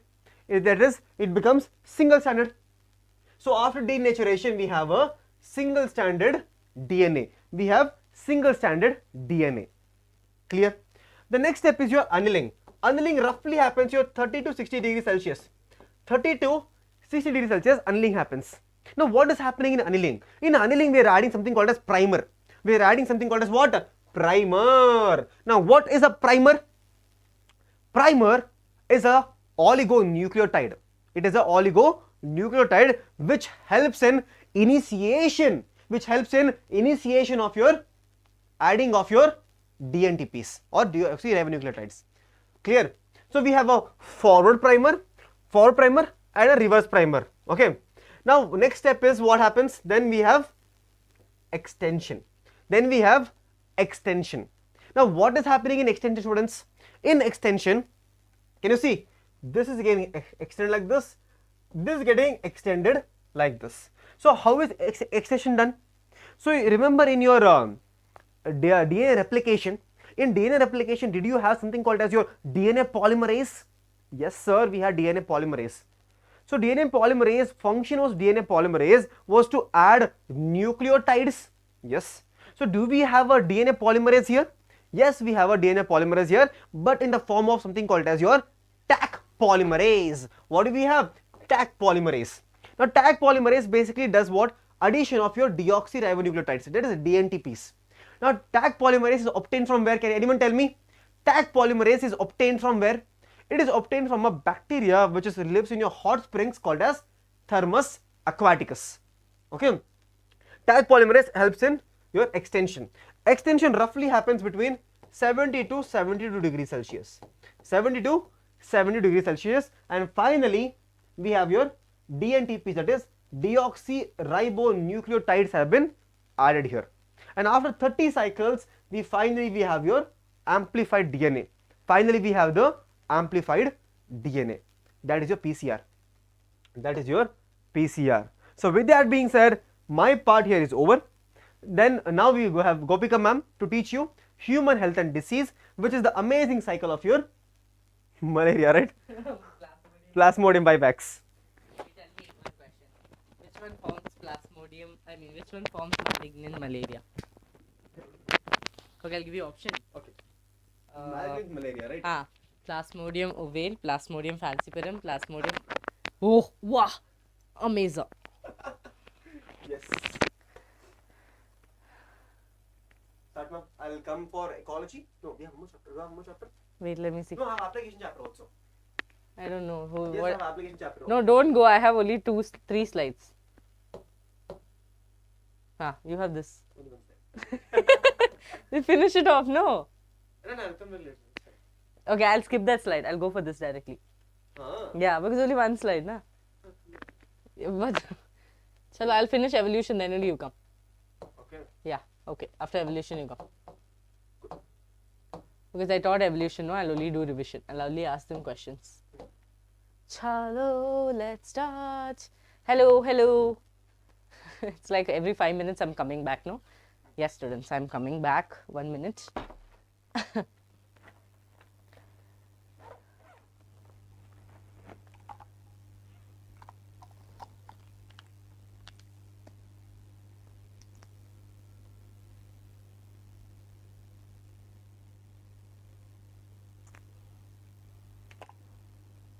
We are sorry that we are not giving you guys break, okay, but every time we are going that side, this side is your break, okay? Yes. Okay, thank you. Who is that? Ishan. Okay, full energy. No, they won't ask the entire diagram for malaria, but it is important for you to know the life cycle of malaria. Life cycle of malaria, okay? So students' tongue started twisting. So yes, malaria, they will ask this life cycle. Oh God, lifestyle, I'm telling. Malaria's lifestyle. Okay. Yes, it purchases from H&M, then it goes to Forever 21, and then yes, boom, lifestyle. Okay, let's start. It's very easy. So,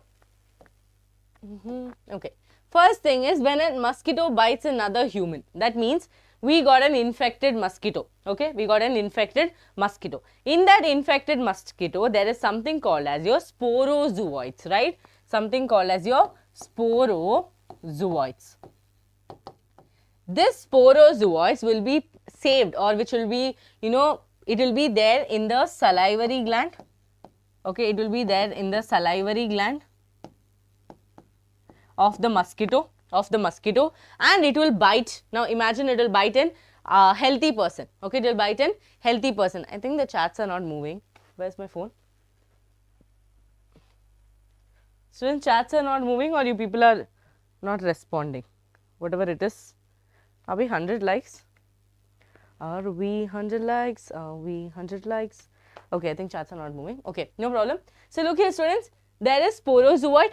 Okay, so sporozoites, okay, sporozoites is there in the salivary gland. The question will come like this: where is sporozoites stored in the mosquito? Okay, the fertilization or the fusion will happen in the gut of the mosquito, but the storage will happen in the salivary gland. This question has come many times, so please keep this in mind. Many students write the gut of the mosquito. Okay, many students write gut of the mosquito. Now students, this mosquito got infected from some other person. So this is a cycle, no? It will keep going around and around and around. Okay, so we do not know about the first person, but imagine this mosquito got the sporozoites from someone. That means your Plasmodium vivax, malarial virus, and from there it is going to come, sorry, malaria. Okay, now what is going to happen? It is going to bite a healthy person. When it bites a healthy person, it is going to deposit the sporozoites into the healthy person. Now this malaria or this Plasmodium does divide its life cycle. That means half will happen in humans, half will happen in mosquito. Okay, half will happen in human, half will happen in mosquito. So now what's going to happen? Look here, the person bit and the parazoid or sporozoites reach the liver through the blood. Whose liver? Our liver through the blood. Okay, in the liver what it is going to do? It is going to burst. Okay, it is going to burst the hepatocyst cells. That means your liver cells. It is going to break or it is going to burst the hepatocyst cells by continuous multiplication.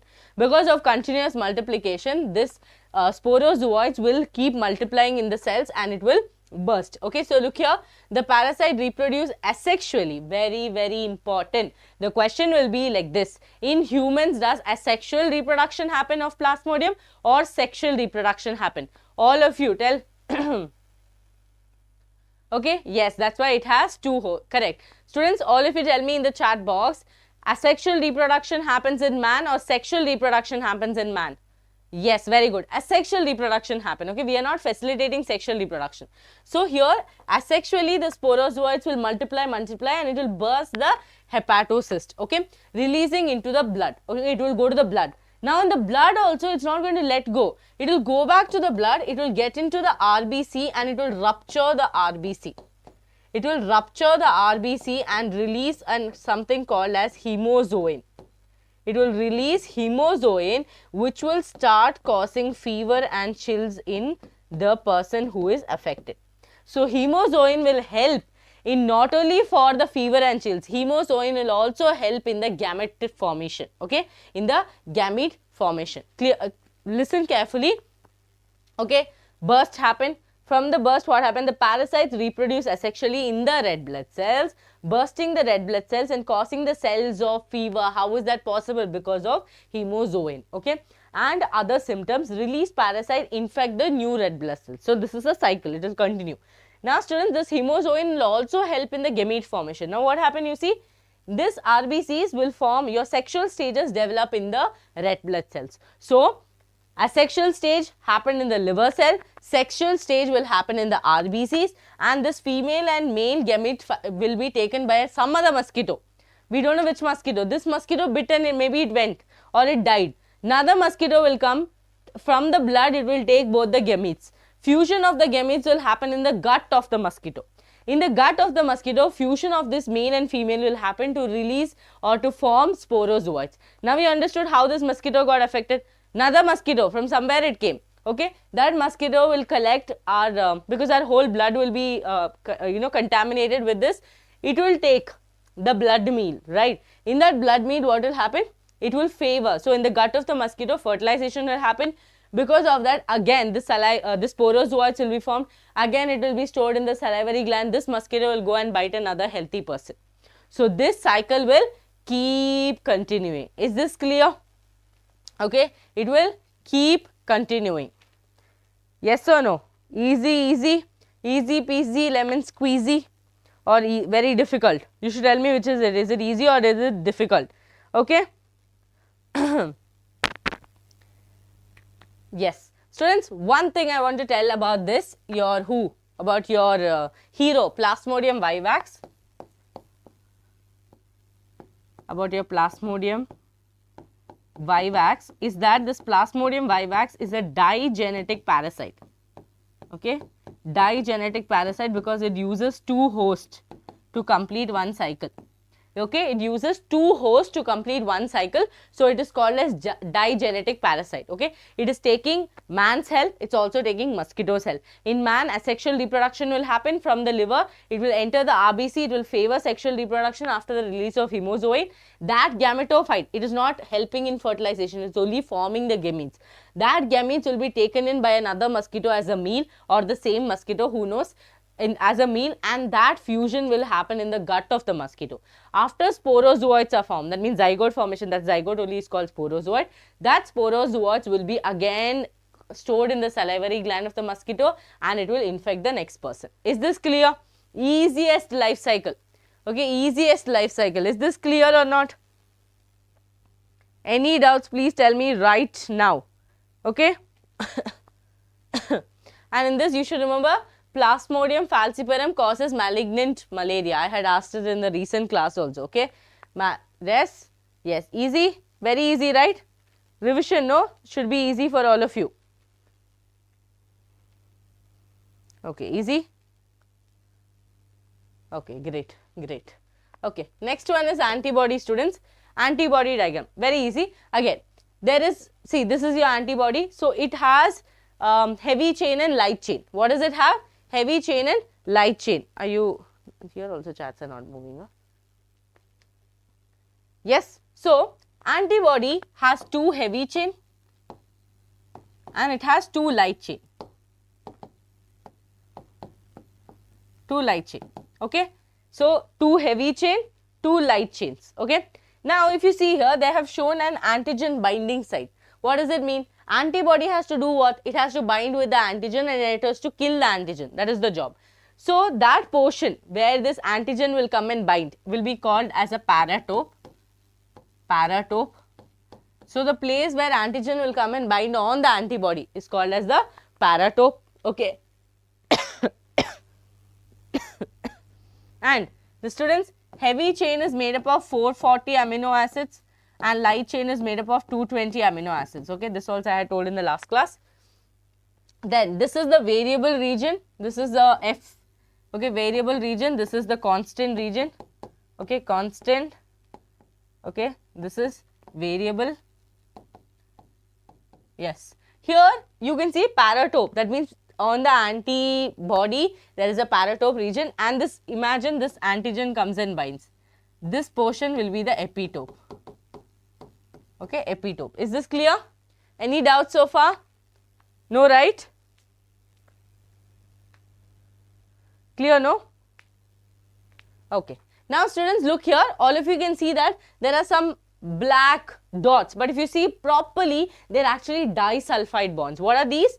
They are disulfide bonds. 2 sulfides together form disulfide bonds. Okay, let's count this. See, 1, 2, 3, 4, 5, 6, 7, 8, 9, 10, 11, okay, 12, 13, 14, 15, 16. That means one antibody has 16 disulfide bond.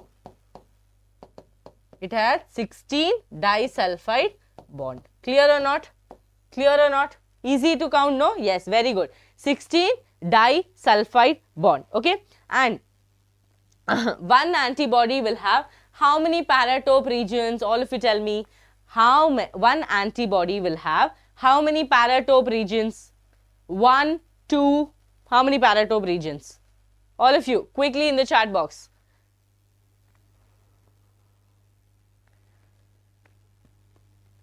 What did I do? Yes. 2, very good, awesome. 1 paratope here, 1 paratope here. Okay, 2 paratope region. Any doubts about this? Any doubts about this? Easy, no? Okay, Students, so much if you write, more than enough. You will get full marks for your, what is that, your board exams. Okay, and here you can write FB, FAB, that is, it is an antigen binding site, this portion, right? It is an antigen binding site. Chalo. Here, our main hero of the day, HIV. Okay, HIV structure. Students, HIV, simple, we know that they have it is fully made up of glycoproteins. Any doubt on this? They are fully made up of glycoproteins. One second. It is fully made up of glycoproteins. Can you tell me the glycoprotein name? All of you, can you tell me the glycoprotein name? All of you. Come on, remember the structure that I drew and show you in the class. Yes or no? Glycoprotein? Yes, AIDS is caused by HIV. Here we are talking about the life cycle of HIV, that is your human immunodeficiency virus. Okay, it will also do reverse transcription. That means it is able to convert from RNA to DNA. Okay, now students, what is going to happen? They have glycoproteins. You see the structure, there will be full goal like lollipop, full structures will be there like this. Okay, now they have G120. Okay, and this tick is called as G41, right? G41. All of you, am I correct? Okay, so here we have GP120, here we have GP41. Now this GP120 will go and bind only on a CD4 receptor. Okay, it will only bind on a CD4 receptor. Now where is the CD4 receptor present? CD4 receptor is only present in 3 cells in our body. Okay, it is only present in 3 cells in our body. T cells, dendritic cells, and your macrophages. Okay, macrophages. Now, macrophage is considered as the factory of HIV. Okay, macrophages are considered as the factory of HIV. Why? Because students, this is a macrophage cell. Okay, this is a macrophage cell. Your HIV will go and bind with the CD4 receptor. Well, as soon as CD4 receptor is there, it will enter inside. After it enters inside, you can see that, you know, virus will always leave its genetic material inside. It will not use this protein code. It will leave the genetic material inside. Because HIV is capable of doing reverse transcription, and it also, in the HIV structure, if you remember, they also has your reverse transcriptase enzyme. Okay, it has invertase. Okay, all these enzymes are going to do their job. Got it, all of you? All of you look at your diagram, the notes which I gave you. All of you check the notes if I have given you integrase, protease and reverse transcriptase as the enzyme. Okay, so what they are going to do, students, look here. This virus has entered or bound with the CD4 receptor. Okay, look here. It is bound with the CD4 receptor. It got inside. It did not get the whole thing. It only put the viral RNA introduced into the host cell. As soon as viral RNA gets in, they have the power, or they have the reverse transcriptase, which will convert this RNA to DNA. Okay, so here you can see viral DNA is produced by reverse transcriptase. Done. Okay, now this viral DNA will be incorporated into host genome. This is the problem of HIV. HIV is a problematic person because it will try to manipulate our nucleus. It will try to manipulate the host genome. Okay, so this viral DNA will incorporate into the host genome. It will enter inside, and with the help of integrase and protease, it will tell our DNA to form HIV, to form proteins. So what they are going to do, look here, new viral RNA is introduced by infected cells. Okay, and new viruses are produced. Basically what they are doing, students, here we got DNA, no, that got incorporated into the nucleus. What will DNA do? DNA will form its own mRNA. That is what we studied in our molecular basis of inheritance. What do virus want? Virus wants more RNA to be formed. This job is done. Now this RNA will form proteins with the help of protease enzyme in the HIV. Okay, this will be done with integrase. So all this manipulation it will do. It will completely change our central dogma.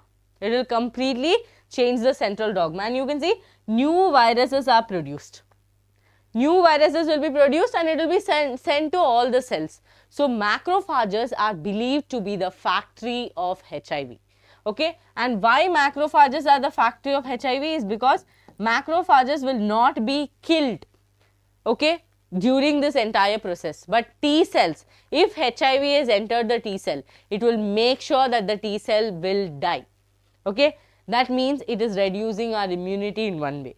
So a person who has AIDS will not die because of the actual HIV, it will actually die because even a slightest fever will become high fever, slightest cold will become extreme because immunity is not there for the body, smallest allergies will become very hyper.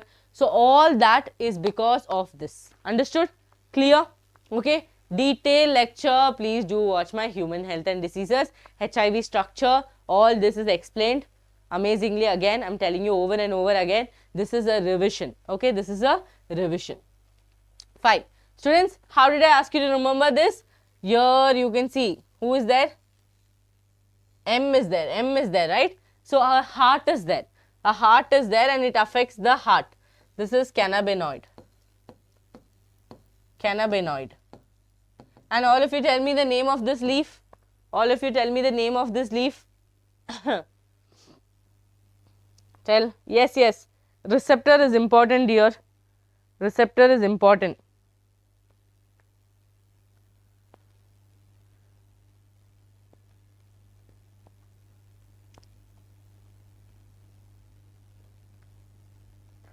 Yes, all of you.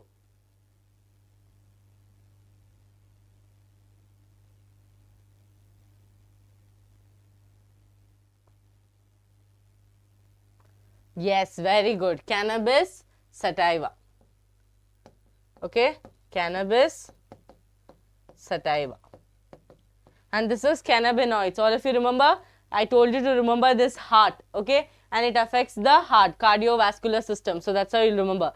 This one is what? Bat eyes. Okay, bat eyes. That means you're going to remember morphine.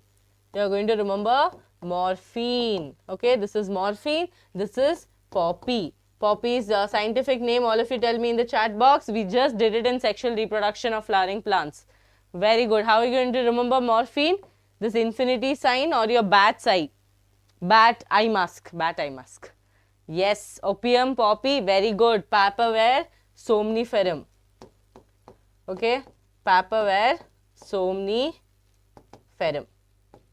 Okay. This is a, again, purple color flower. This will give us your opioids, right? Opioids. Cannabinoids we did. Opioids will be given. Again, you have datura also. Okay, datura also. That I have not put because it's easy to identify. Chalo, let's start evolution. Evolution. Want a 2-3 minutes break?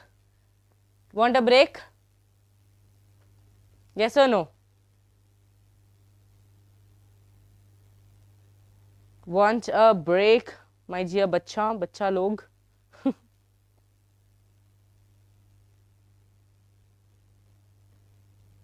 Fast, no reply.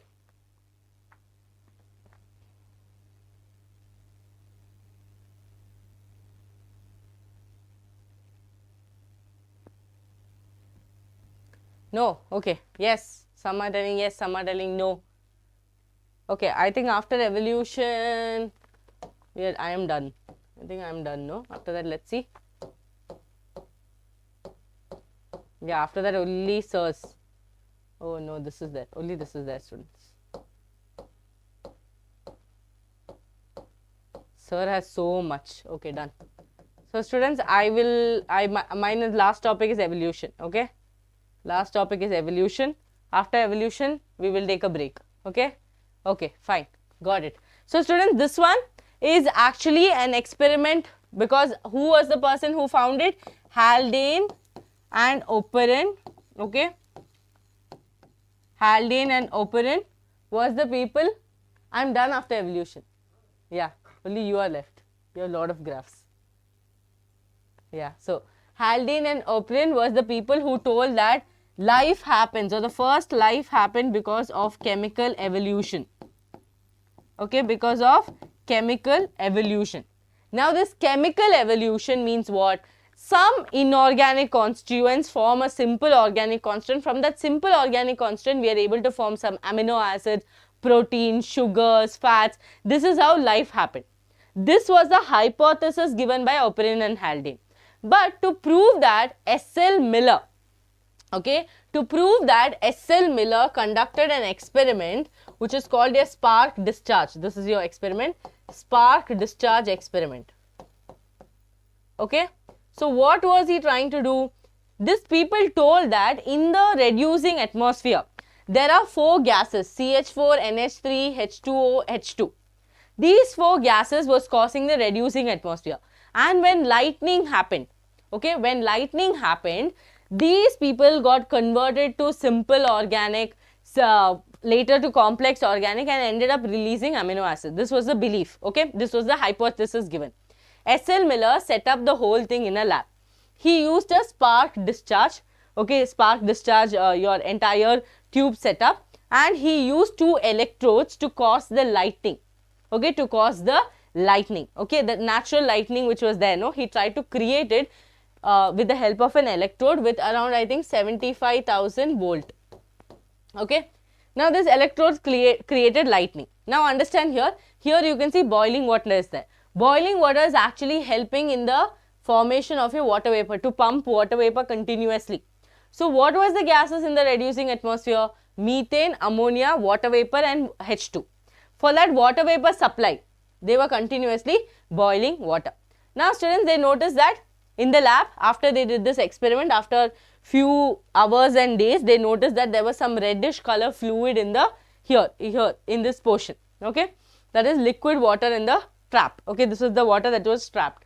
They noticed that it was reddish in color, and when they checked what was the components in that reddish thing, they noticed that there was arg, okay, arg is nothing but alanine, okay, aspartic acid,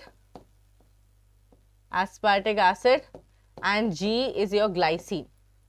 That means in this experiment where they took the reducing atmosphere and they put lightning on it, they noticed that some reaction has happened that led to the formation of amino acids, and later many scientists did experiments and they got sugar, they got fat, they got what is that, nitrogenous bases. Now we are able to connect. What is DNA made up of? Nitrogen bases. What is protein made up of? Amino acids. So they came to an understanding that life did not happen from dead and decayed, or from what is that, dead yeast or all that. It is happening from some compounds, some chemicals, okay, some chemicals, okay. Understood? So this was the experimental setup of S.L. Miller in 1953 or 83. 1953 or 83, students, all of you tell me in the chats. I forgot if it's 83 or 53. 53, no? Yes, come on. So they got a set of amino acids, okay, they got a set of amino acids, correct, 1953, okay, great. So here they got a water, see, look here, water containing organic compounds. So many scientists also came behind, they found sugar, okay, fats, nitrogen bases and etc. They found all this during doing the same setup, maybe modifying here and there. Got it? This experiment was a proof for Haldane and Operon's chemical evolution hypothesis. Clear? This was how they understood that how life happened. Life happened from inorganic constituents mixing up together to form organic components. Okay. Now, let's look here. This is one of the most asked question, homologous and analogous. Okay, homologous and analogous, I told you a method to remember, that is what? Hi Oscar called friends director. Okay, hi Oscar called friends director. H stands for homologous, O stands for origin, C stands for common, F stands for function, D stands for different. Okay, this you will be able to see it in my video. Now here you can see an homologous example. We have thorn of bougainvillea, okay, and we have tendrils of cucurbitaceae, which are again modifications of the stem. Origin is the same, but what are the functions? Thorn is basically for protection and tendrils are for climbing. So function is different but origin is the same. Homologous. Yes, very good, very good. Okay, homologous, yes, fine. Here if you see, forelimb, humerus, radius, ulna, metacarpals, metacarpals and phalanges. Yes, this is the same for everyone. Origin is the same. Origin is the same for which and all? Man is there, cheetah is there, whale is there, see, and bat is there. All of them have humerus, radius, ulna, carpals, metacarpals and phalanges. But the way they are arranged and the way their function is different. One person is using it for holding, writing, moving, all that. Another person is using it for running. Another person is using it for swimming. And one person is using it for flying. Right? Flying. So, the function is different in each of the cases, but the structure or the origin is the same. Okay? Yes, how are you? CM Pandu. Okay? So, how are you? CM Pandu remains the same, but what has changed? Their functions are different. Origin is the same. So, this is what homologous organ. Analogous organ diagram is not given, but you know flippers of dolphin and penguin, and eye of octopus and human. Then in plants you can remember sweet potato and normal potato. Okay, potato. Okay, students, this is an example. Okay, this is an example of convergent evolution.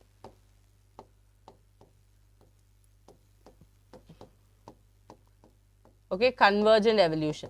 What is convergent evolution? That means even though they started differently, now they look similar, or now they are coming to a common. Okay, now they are coming to a common thing. If you see here, placental mammals also, which were from the North America, are so much similar to the Australian marsupials. Okay, so mole, here also mole. Okay, anteater, here also anteater. Mouse, here also mouse. So that means what? They started off differently. Speciation started differently. Adaptive radiation started differently. But they realized that they are all coming to a common point. That is called as convergent evolution. You are all from different states, different places, different, ambience you are living in, different statuses you are living. But you are all coming to one goal, that is NEET 2024. That is convergent evolution. You all started differently, you all journey started differently, you all don't know each other, but still because of the goal you are in one place, right? That is what they are talking about. Okay. Now, the most important graph of your 12th biology is here. That is your graph of natural selection. Okay. So, if I am taking between tall, medium and short. Tall and short are two extremes. Two extremes means what? One person is too tall, one person is too short. Two extremes. Middle, not very tall, not very short, medium height. Correct. Now, if nature has to select, and if nature selects, what are the graphs that will happen? Okay, what are the graphs that will happen? This comes under Hardy-Weinberg equation, where you have your p square plus 2pq plus q square, right? Under Hardy-Weinberg, you can see natural selection. Now, students, look here. Imagine the nature has selected all the medium-sized people. Then the graph will be in such a way that it will keep increasing. It will keep increasing and it will become more narrower and narrower. Okay, more narrower and narrower. This kind of a graph is called as a stabilizing graph. Stabilizing graph. Okay, that means nature has selected medium height people, which are not the two extremes, which is a heterozygous or a middle ground. Okay, like a 2pq, a middle one. Now, what is going to happen? The peak is going to get narrower, narrower, narrower, narrower. Okay. Now, second condition is, imagine the nature selected neither short or tall people. One among the two extremities. One among the two extremities. What is it going to happen? Your peak is going to become directional. That means it's moving in one direction, not just focusing on only one extremity. So, all the tall people, right? So, it will become directional. So, this graph is called directional. CBSE students, top notch question which was asked in CBSE sample paper also.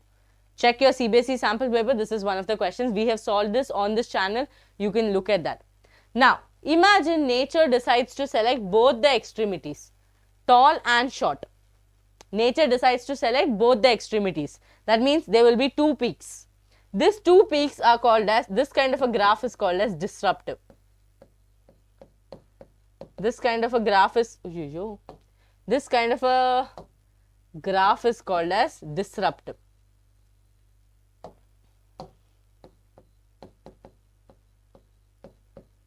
Clear or not? Clear or not? Depending on what nature is going to select, you have three sets of graph. If nature decides to select only one of the extremities, or nature is going to select a middle ground, graph is stabilizing. If nature decides to select one extremity, directional. Nature has decided to select two extremities, disruptive. Right? Got it? Clear or not? Yes. Yes. Here students, this one you have to know some names. Okay, now some names. Let's see here. Early reptiles. Okay, this is the evolution in animals. So here you saw early reptiles. Early reptiles were into two categories, sauropsids and synapsids. Okay, sauropsids and synapsids. I want all of your eyes to be on your NCERT. Only I want all your ears. Okay, all ears on me. Okay, now sauropsids and synapsids, early reptiles. They got classified into two categories, sauropsids and synapsids. Now sauropsids went up in forming the Thecodons. Thecodons got extinct after some time. They look like a, they are dinosaurs, smaller version, mixed version. Thecodons they formed, they got extinct. Sauropsids then went up forming some modern, reptiles. Some modern reptiles. Okay, can you see here? Can you see here? It is going up all the way, forming some modern reptiles. Okay, and there you go. This is the journey of your sauropsids. So early reptiles were got divided into two, which is your sauropsids and synapsids. Okay, in that sauropsids went and formed Thecodons, extinct ho gaya, and then they formed extinction happened, and then the rest of them became reptiles. Okay, okay. Then early reptiles from the second category called the synapsids. In synapsids, they went up going all the way. Students, this is like your tortoise. Okay, tortoise and what? Yeah, rabbit. God. Okay, tortoise and rabbit. No, the hare and the tortoise. That like that game, or you like your this one. They tell, no, this is your house. This is your house, and this is you from coming from the school. They draw like this, like this, like this, like this, like this, like this, like this, like this. How to reach your home? What do you call that game? I don't know what do you call that game as. Missing, no. Reach the destination, something like that. Like that only this also. See, synapsids formed your Plecosaurus, which again got extinct, and these Plecosaurus went up to form Therapsids. Okay, this who did synapsids formed Plecosaurus and Therapsids. Therapsids also got extinct, but it did not stop there. They went up forming some mammals. Okay, they went up forming some mammals. Now, if you see here, Thecodons again went, right, they formed your dinosaurs, which got extinct after 65 million, they got extinct 65 million years ago. Okay, out of that you have to remember your Ichthyosaurus. Okay, Ichthyosaurus, okay, which was the first water dwelling. Okay, which was the first water dwelling. Okay, and which was the largest dinosaur, students? Okay, Mace. Oh my God, Mace, that is the game name. Did I become too old to forget the game name? Mace, don't disturb. Baswasa is disturbing. Hardy-Weinberg is very important. I have taught in the evolution class. Check that, and numericals we will do after the boards. We will do numericals after the boards. Separate session for numericals. Yeah, separate session for principles of inheritance and evolution numericals. Other numericals also, other section like set chapter or anything. No, why will we mix 12th and this one? I mean, yeah. No, all numericals in biology. Students, yes, very good. Very good, Aishwarya. Tyrannosaurus rex is the largest dinosaur, and Every single time I see this, I remember Power Rangers Dino Thunder. I remember Jurassic Park. You remember this fellow? Yes, Ricosauruses. I remember T-Rex more than anything. Huh. T-Rex, the main actor. So, yes, very good. Okay, then something I wanted to ask students. Reptiles was the first successful terrestrial organisms because they had hard shell. Okay, they formed eggs which had proper thick cuticles. Okay, thick cuticles, because of which they were the first ones to be successful on land. Okay, the amphibians failed, the fishes failed, all of this people failed. Okay, and this coleocanth, all of this you should remember. Okay. Yes, Dandana. That is the last time. No. Yes. Oh, yes. Okay, wait, I have this microbe something. Only this. Students, this is my last slide. Gopika Ma'am will be signing off from this session. Okay, but before that, I want to tell you people very importantly. Come, Baswa sir. Yes. Students, some celebrities are coming to Pune. Shreya sir is coming to Pune. You shouldn't have told celebrity's name. It's not revealed, huh? It's revealed. Students, yes. So before I leave, I thought I should tell about this. So students, basically these people, there is a special, I think all of you know Harsh Prem sir and Abhishek sir. And with that, our Shreya sir also will be coming to Pune very soon, and they will be... No. Okay, so what are they going to do? They're basically going to help in your counseling. Okay, they're going to help... Some selection vendor. Yeah. Yeah. They're going to help, attend career counseling, parent awareness session. Very important for your parents. Please take them and go. Okay? And Yes. in Pune, obviously we'll be coming to other states as well, because we have an amazing plan that we will actually come to Chennai. Sir is revealing. You go. I'll only do. sorry. So we will be coming to Chennai and other places also. That is surprise. But when we will be coming, that not sure. We will decide. We have to, because we wanted to meet all of you. So we thought we would come to other states as well. But that time, We're not taking Baswa sir, by the way. it's fine. I'll still come. I'll hide and come in the backside of a Suit. I'll come in my bike. Okay, students, that was the story. It is a very sad story that Baswa sir does not know that we are not taking him. He's very excited unnecessarily. I will come in my bike. Okay, he'll come alone. Okay. Okay, he's always alone and single. So yes, get the roadmap for cracking NEET and JEE. Okay. You will be able to then meet Vedantu's All India, JEE, NEET and Olympiad rankers, which will motivate. They will tell you their stories. They'll tell you what strategies they followed, what was the plan, toppers plan and all that. Okay. And then you can meet your favorite teachers. These are your favorite teachers. And of course, my photo is not put, but yeah, your most favorite teacher. Okay. Attend felicitation ceremony with your MVSAT rankers. And then yes, you will also get scholarship if there are any exams happening. You will also get an idea about, okay, what is going to happen, how is the journey, and also take your parents if you're in Pune. Okay, this is only for people who are in Pune. Okay. Yes, and it is from 5:30 to 8:30 p.m. Now let's go to my chapter. So much of I have, no? Sir is going to stay till tomorrow morning, students. Tomorrow morning, one more session is there. 30 minutes full, I'll finish off. Okay. No, Baswa sir is not coming, Ishan. Pune, we are not coming. Okay. Yes. So, students, what I wanted to tell, this is your biogas. Your gobar gas with gobar gas, biogas. Okay, cow dung. Right? So, nothing is there. You just have to know that dung will be mixed with water. This combination will be there, and that will be sent into a digester. Okay, in the digester, what happens? This methane, carbon dioxide, all these gases will be released, which will be helping in the formation of your biogas. So, what do we need? Simple. Gobar plus water. This will end up forming biogas. Now, why do we need biogas? Because this is used as a fuel in many places, even as a, like instead of cylinders, these has been replaced. Okay, yes or no? So, yes. And students, after all this, you see, we have used gobar or your basic cow dung, right? After using this cow dung also, there will be a lot of waste materials that is coming. That sludge will be used again, reused, and it also be used as plant fertilizers in, because in village areas only we'll get cow dung. So those things will be again, sludge will be again used for plant fertilization and all that. But what you need to know, remember, is that always Gobar plus water will be mixed. They will be formed into a combination. That combination will be sent into the digester. In the digester, there will be a gas holder which will completely move.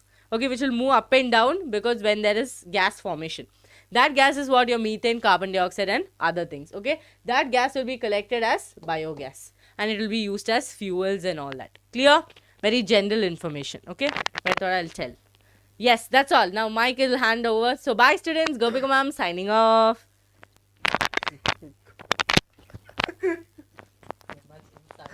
So much of insult.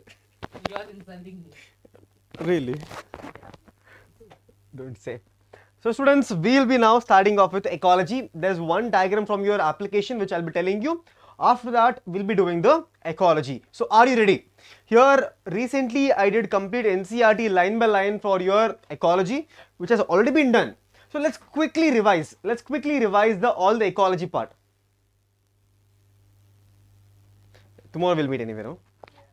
So students, before we go, let me show you the one ecology diagram, which is one application diagram which is missed out. Here is going to be this diagram here. No. Don't forget to show them about the NEET treasure box. It's I'll show you the links. Don't worry. yeah, So can we start, students? Can we start? Oh my God. nothing. So students, let me start by the principles of application. The first diagram, which is from the principle of application, is the development of the insulin. So all of us know what is diabetics, right? All of you know what is diabetics. Diabetes is a disease in which insulin level is either low or high. That is, insulin is not produced enough. If insulin is not produced enough, what happens? Insulin is responsible for blood glucose level maintenance. So if insulin is less, will the blood glucose level be maintained? No. So that causes a disease called as diabetes. The cure for diabetes is going to be your insulin. In ancient time, students, in the ancient time, insulin was isolated from. In ancient time, insulin was isolated from your cattle and pigs and everything. But later on, as the biotechnology, application got even more better, we started extracting insulin from the bacteria. We started insulin from the bacteria. But there was one major problem. Now there was one major problem. What is the major problem? Can anyone tell me in the chat? What was the major problem with the insulin which we obtained from the bacteria initially? The major problem was whatever insulin we obtained, right? That was in the form of proinsulin. That was in the form of proinsulin. Even from the bacteria. The cattle and the pig was allergic reaction. Yes, allergic reaction was there. But in the form of even bacteria also, it was in the form of proinsulin. Now what is proinsulin? Proinsulin is the first form of insulin which later on gets matured. In the matured insulin, in the matured form of insulin, we only have A chain and B chain. This is mature insulin. This is mature insulin. But in the proinsulin, can we see? We have A chain, we have A chain, we have B chain, we also have C chain here. So whatever insulin we initially obtained was in the form of proinsulin. Now do you think how did the scientists overcome this particular type of barrier? How do you think they did it? All they did was what? All they did was they made one bacteria here, one bacteria is growing here, bacteria number A, other type of bacteria is growing here. They made sure this bacteria is only and only growing chain A. Chain A. Bacteria B is only growing chain B. So they grew bacteria separately. This bacteria chain A, this bacteria chain B. Then they took both the chains and they separately took the chains and they bound it together. They added glue to here. Now what is the glue here? The glue here was sulfide linkage. Sulfide linkage was the glue. That's how they did the actual application of insulin. This is what we follow even nowadays. Even now we follow the same thing. We take from different bacteria, chain A one here, chain 2 from here, and join them together. Understood, everyone? Any doubt here? Any doubt here? Ask me. If there is no doubt, can we start with the ecology, students? Can we start with ecology? I will be very brief right now, students. I will be very brief. I will be doing entire of ecology very quickly. Okay. Can we start? Show some energy, students. I show some energy now. I need, because ecology, last 3 chapters, you can get a lot of questions. Lot of questions from this last 3 chapters. Especially for board examination, they can give you a diagram like this. And they can tell you, they can erase this, or they can ask you what is the function of regulators. What is the function of your partial regulators? Okay? Can we start? Can we start? Yes, students, we can start. So, students, first let me start with the regulators. Yes. Now, this is a graph. This is diagrammatic representation of organismic response. Now, what is this organismic response? Very simple. That is, we have 3 types of organisms. We have 3 different types of organisms. The first one is called as your regulators. Now, what are these regulators? Regulators are the organisms which can regulate the internal temperature. They can regulate the internal temperature. Yes, they can regulate the internal temperature. Example is going to be your humans. That is basically mammals and birds.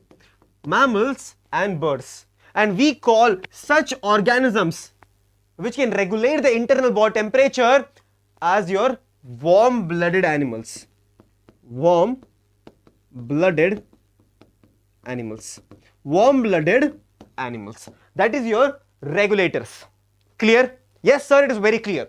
Now, what is your conformers? Who are the conformers? Cannot regulate internal body temperature. We call them cold-blooded animals. Cold-blooded animals. We call them what? We call them cold-blooded animals. Example, have you seen crocodile? Have you seen tortoise? Every single time there is a sun, they will come out of the water and they will sit in the sun. Why do you think they sit in the sun? To absorb the heat from the sun. Why? Because they cannot maintain their internal body temperature. They need external source here. That is your cold-blooded animals, also called as poikilotherms. Also called as what? Poikilotherms. Not important, but right now you should know this. Now, what is partial regulators? Partial regulators are between. At some levels they can regulate, but most of the time they cannot. Okay, that is your partial regulators. The next one is your pyramids. Next one is your pyramids. Now, in the chat, quickly tell me in the chat your age. No one's gonna judge. Quickly tell me your age. For example, some of you can be 17 years old, 18 years old, 16 years old. Okay. I am here, I am approximately around 7 to 8 years elder than you, depending upon your age. Yes, I am 7 to 8 years elder than you. Now, in this particular class, do we have different type of age group? Yes, sir, we have different form of age group. So, when we take this different types of age group and we plot it in a diagram, we get pyramid of age. What do we get? We get age pyramids. What do we get? We get pyramids of age. That is your age pyramid. So, in depending upon stability, exponential, everything, we have 3 different types of age group, different types of pyramids. The first one is what? How does it look like? First one is pyramid shape. Pyramid shape. How does this look like? Tell me in the chat, how does this look like? This looks like a bell. We have bell shape. How does this look like? This looks like urn shape. Urn shape. Now, what is specialty about your first one, expanding? Expanding type of pyramid is mainly seen. It is mainly seen in the case of your developing countries. It is mainly seen in the case of your developing countries. And in this developing countries, can you notice your pre-reproductive? Oh my God, why do you scare me? In these countries, we can see pre-reproductive is more than reproductive. Reproductive is more than post-reproductive. Clear? In developing countries, you can see them. Here, and then we can see the stable. In stable, we can see what? In stable, we can see pre-reproductive is almost equal to reproductive, and both of them are more than post-reproductive. Yes, pre-reproductive and reproductive are almost same here, and both of them are more than post-reproductive. And this is seen where? Can anyone tell me in the chat, where do we see such type of population? Such type of population can be seen in the developed countries, like your USA is seen in the developed countries. Then students, then we have something called as declining type of population. What do we have? Declining type of population. Now this declining population can be mainly seen in your war countries, or Japan is the best example. Japan is the best example here. Japan is the best example. Yes. And in this case, can you see? Your reproductive is more. Reproductive is the highest here. Okay. That was your pyramids. Now can we understand this two different type of growth models? Can we start? So students, there are two types of growth models.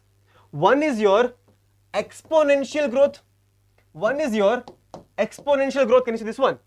This one is your exponential growth. Now what is this exponential growth? Imagine I give you unlimited money. Imagine, let's take from chat anyone, Ishan.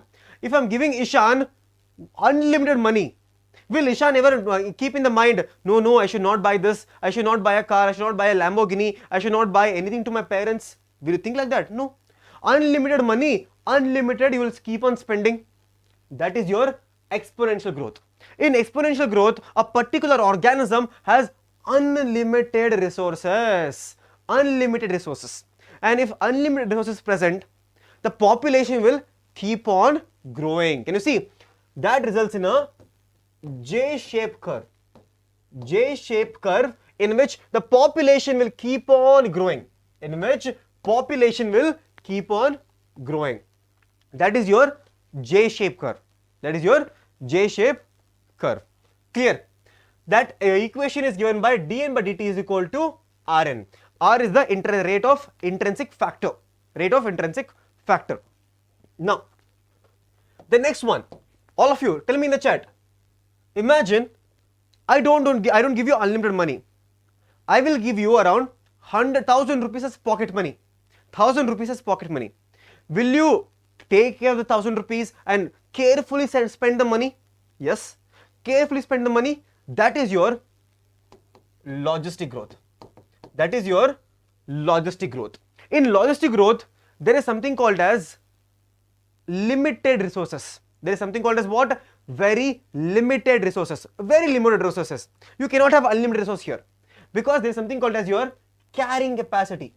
Carrying capacity is basically like threshold above which a population cannot grow. And if the population even grows after a certain limit, nature will take care of it. Like volcanic eruption, dinosaurs, everything happened, right?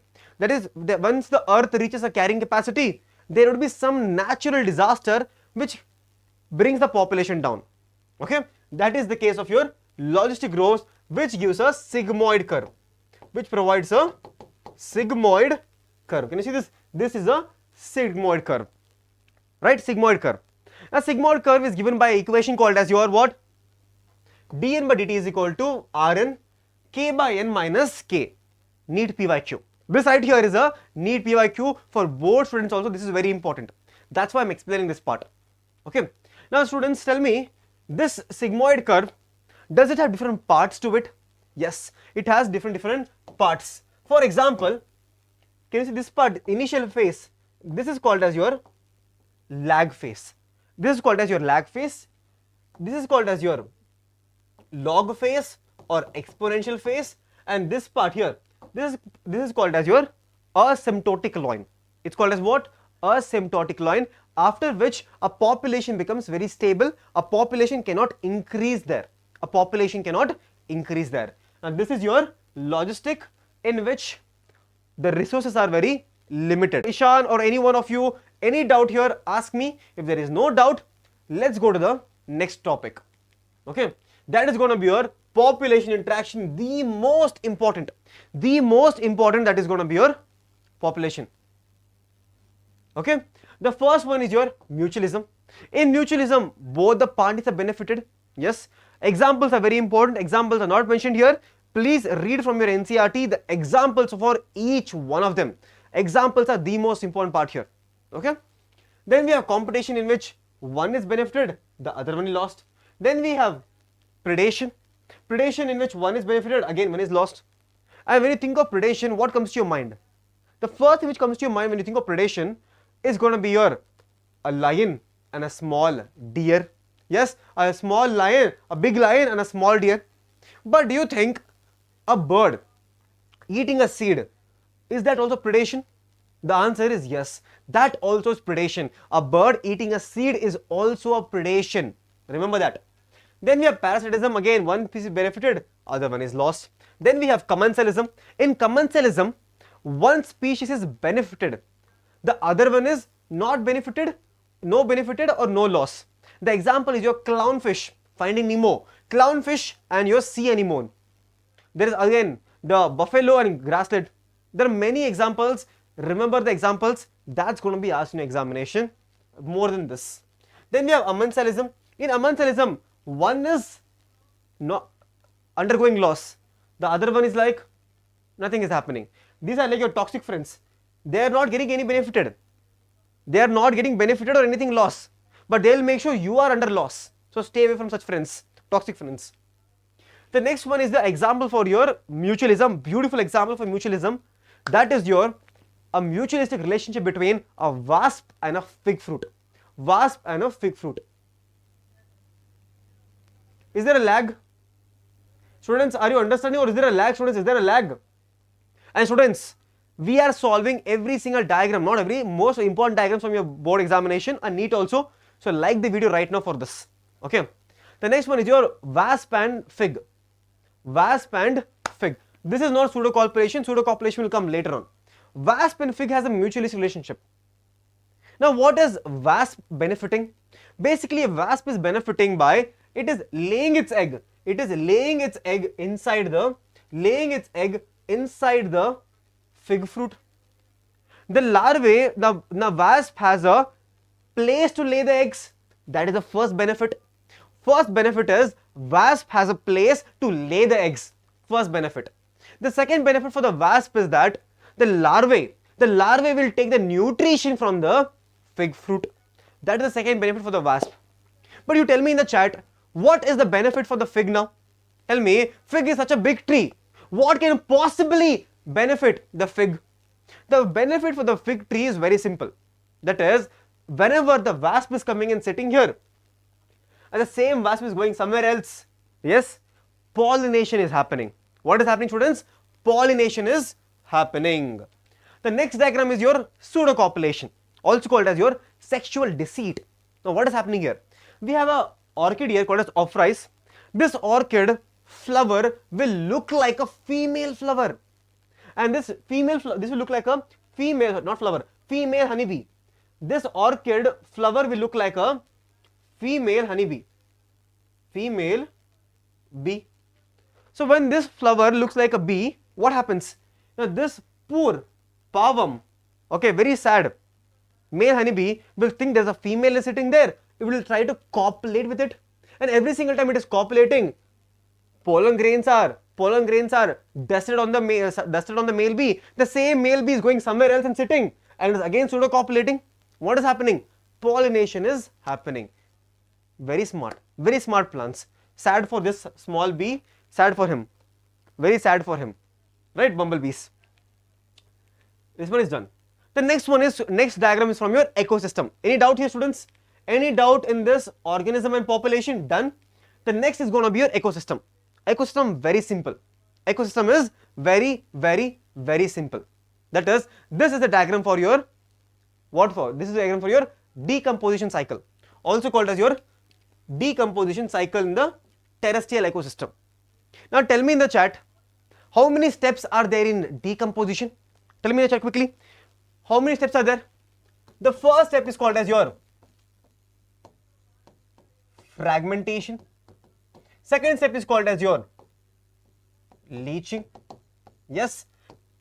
First one is called as your fragmentation, in which your earthworms will completely break the detritus into fragments. That is fragmentation. The second step is called as leaching. In leaching, what happens? Insoluble salts insoluble salts will go under the earth and completely become unavailable. Will completely become what? Unavailable. The third step is catabolism. The third step is catabolism. In catabolism, there are different fungus and bacteria and different enzymes are involved which completely break the detritus. Completely break the detritus. That is your catabolism. The fourth step is humification. The fourth step is your humification, and the last step is your mineralization. Last step is your mineralization. And I remember when I wrote my board examination, this question was asked. This question was asked in my board examination.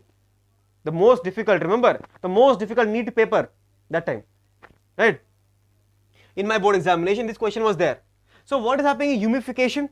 In humification, there is formation of humus. And what are the characters of humus? That also you should know, like highly resistant to bacterial action, slow decomposition rate, high rich in nutrients, it is colloidal in nature. All those properties you should know about humus. Okay, about humus, everything should be known. Okay, human. Then last one is your mineralization. The last step is mineralization, in which the complete organic substance is converted to inorganic substance in the form of minerals. Okay. It's the same cycle. Can you see the same cycle here? Leaves are falling down. Some insects eaten or the animals nutrients, energy into the food web. This can enter the food web. This particular, if an insect is eating this or if some bacteria is eating it, this can enter a food web. But if the leaf is falling on the ground, then what happens? Fragmentation happens. And some leach into the soil, that is your leaching. This is your leaching. Or what happens? There is formation of decomposition is happening. That is your fragmentation is happening here. Then we have catabolism is happening here. Leaves partially consumed by decomposers such as fungi and bacteria, they begin to lose in the form of litter. That is your catabolism. Then what happens? Then humification happens. After that, mineralization happens. And finally, the minerals are taken up by, like Mg2 plus and everything. All the minerals are taken up by the plants. All the minerals are taken up by the plants. That is the complete mineral cycle or nutrient cycle. Please remember the following points and what exactly happening in each one of them. Very important. Okay, clear? Now this diagram is also very important. That is going to be, they'll not ask you a question on this, but they can ask you, let's say, I should also ask you, I'll ask you the question. What is the tertiary consumer here? Can anyone tell me what is the tertiary consumer here? First tell me. No, tertiary consumer, it's given there already. Oh my, okay, don't tell me that. Which is your primary carnivore here? Tell me, which is the primary carnivore here? Varshini, can anyone tell me which is the primary carnivore? Primary carnivore, can anyone tell me? Can anyone tell me which is the primary carnivore here? The primary carnivore here is here. Remember, primary carnivore is secondary consumer. Primary carnivore is secondary consumer. This is your secondary carnivores. This is the secondary consumers are tertiary consumers. Are your tertiary consumer. Students, if you do not understand this concept, please watch my video on ecosystem line by line for your board examination, also NEET examination. Every single line of this NCERT I have completely decoded there. So please watch that once. Okay. First we have producers, which are your first tropic level. Yes, phytoplanktons and grass. Primary consumers are your second tropic level, basically herbivores. Herbivores are your primary consumers. Then we have secondary consumers, which are your primary carnivores. Now why are they primary carnivores? Because they are eating on the animals. They are feeding on herbivores because they are feeding on herbivores. Okay. Now this diagram is very important, very easy, nothing to like get scared here. This diagram is basically explaining you 10% law. Explaining you what? 10% law. Now what does the 10% law says? 10% law says that from whenever the energy is transferred from first tropic level to the next tropic level, only and only 10% of energy is transferred. Only 10% of energy is transferred from first trophic level to the next trophic level. Similarly, when we go to the next trophic level, only and only 10% energy will be sent. What happens to the remaining energy? The remaining energy is lost as respiration, heat or anything. Okay? So less of energy is lost or used by the organism and lost. That is your 10% animal. Next we have the pyramids.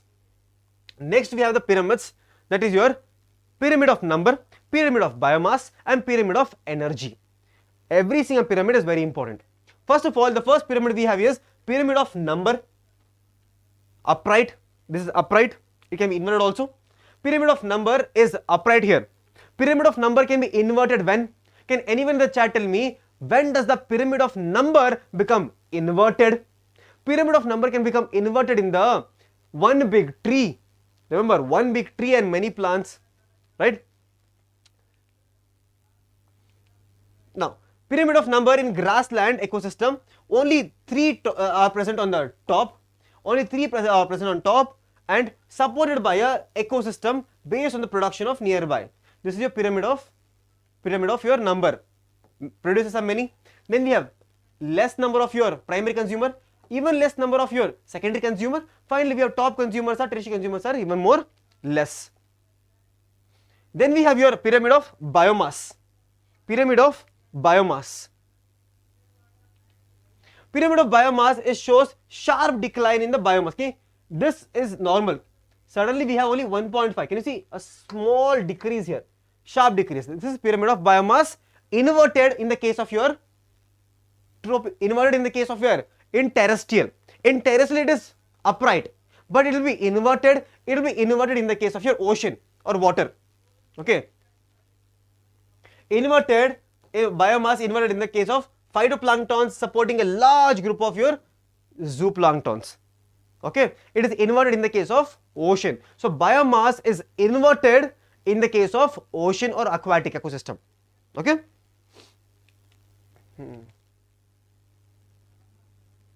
Now see here, we have less biomass in phytoplankton. Okay, anyone in the chat tell me why? Why do we have less biomass in phytoplankton in your ocean? Even though their number might be more, biomass is less here. Zooplankton is higher biomass. Why? The answer is very simple. First of all, phytoplanktons are very tiny. Phytoplanktons are very tiny, very small phytoplanktons. And the second reason is the life cycle of phytoplankton is so less that they don't contribute much to the biomass. Two reasons why biomass of phytoplankton is very less. The first reason was your small size, and the second reason was lifespan is very less. The next one is your pyramid of energy. That is, pyramid of energy is always upright. Why? Because your energy is always transferred in a unidirectional condition. Energy is always sent in a unidirectional condition. Unidirectional. Energy is unidirectional. That is, from producers to primary consumer to secondary consumer to tertiary consumer, always unidirectional. You cannot send the energy back to the sun. From the plants back to the sun, you cannot send. It is always unidirectional. And one more thing. Can you see here? 10,000, 1,000, 100, 10. That is, when we go from one tropic level to the next tropic level, some amount of energy is lost. 10% law. That is, 10% law is here. Okay.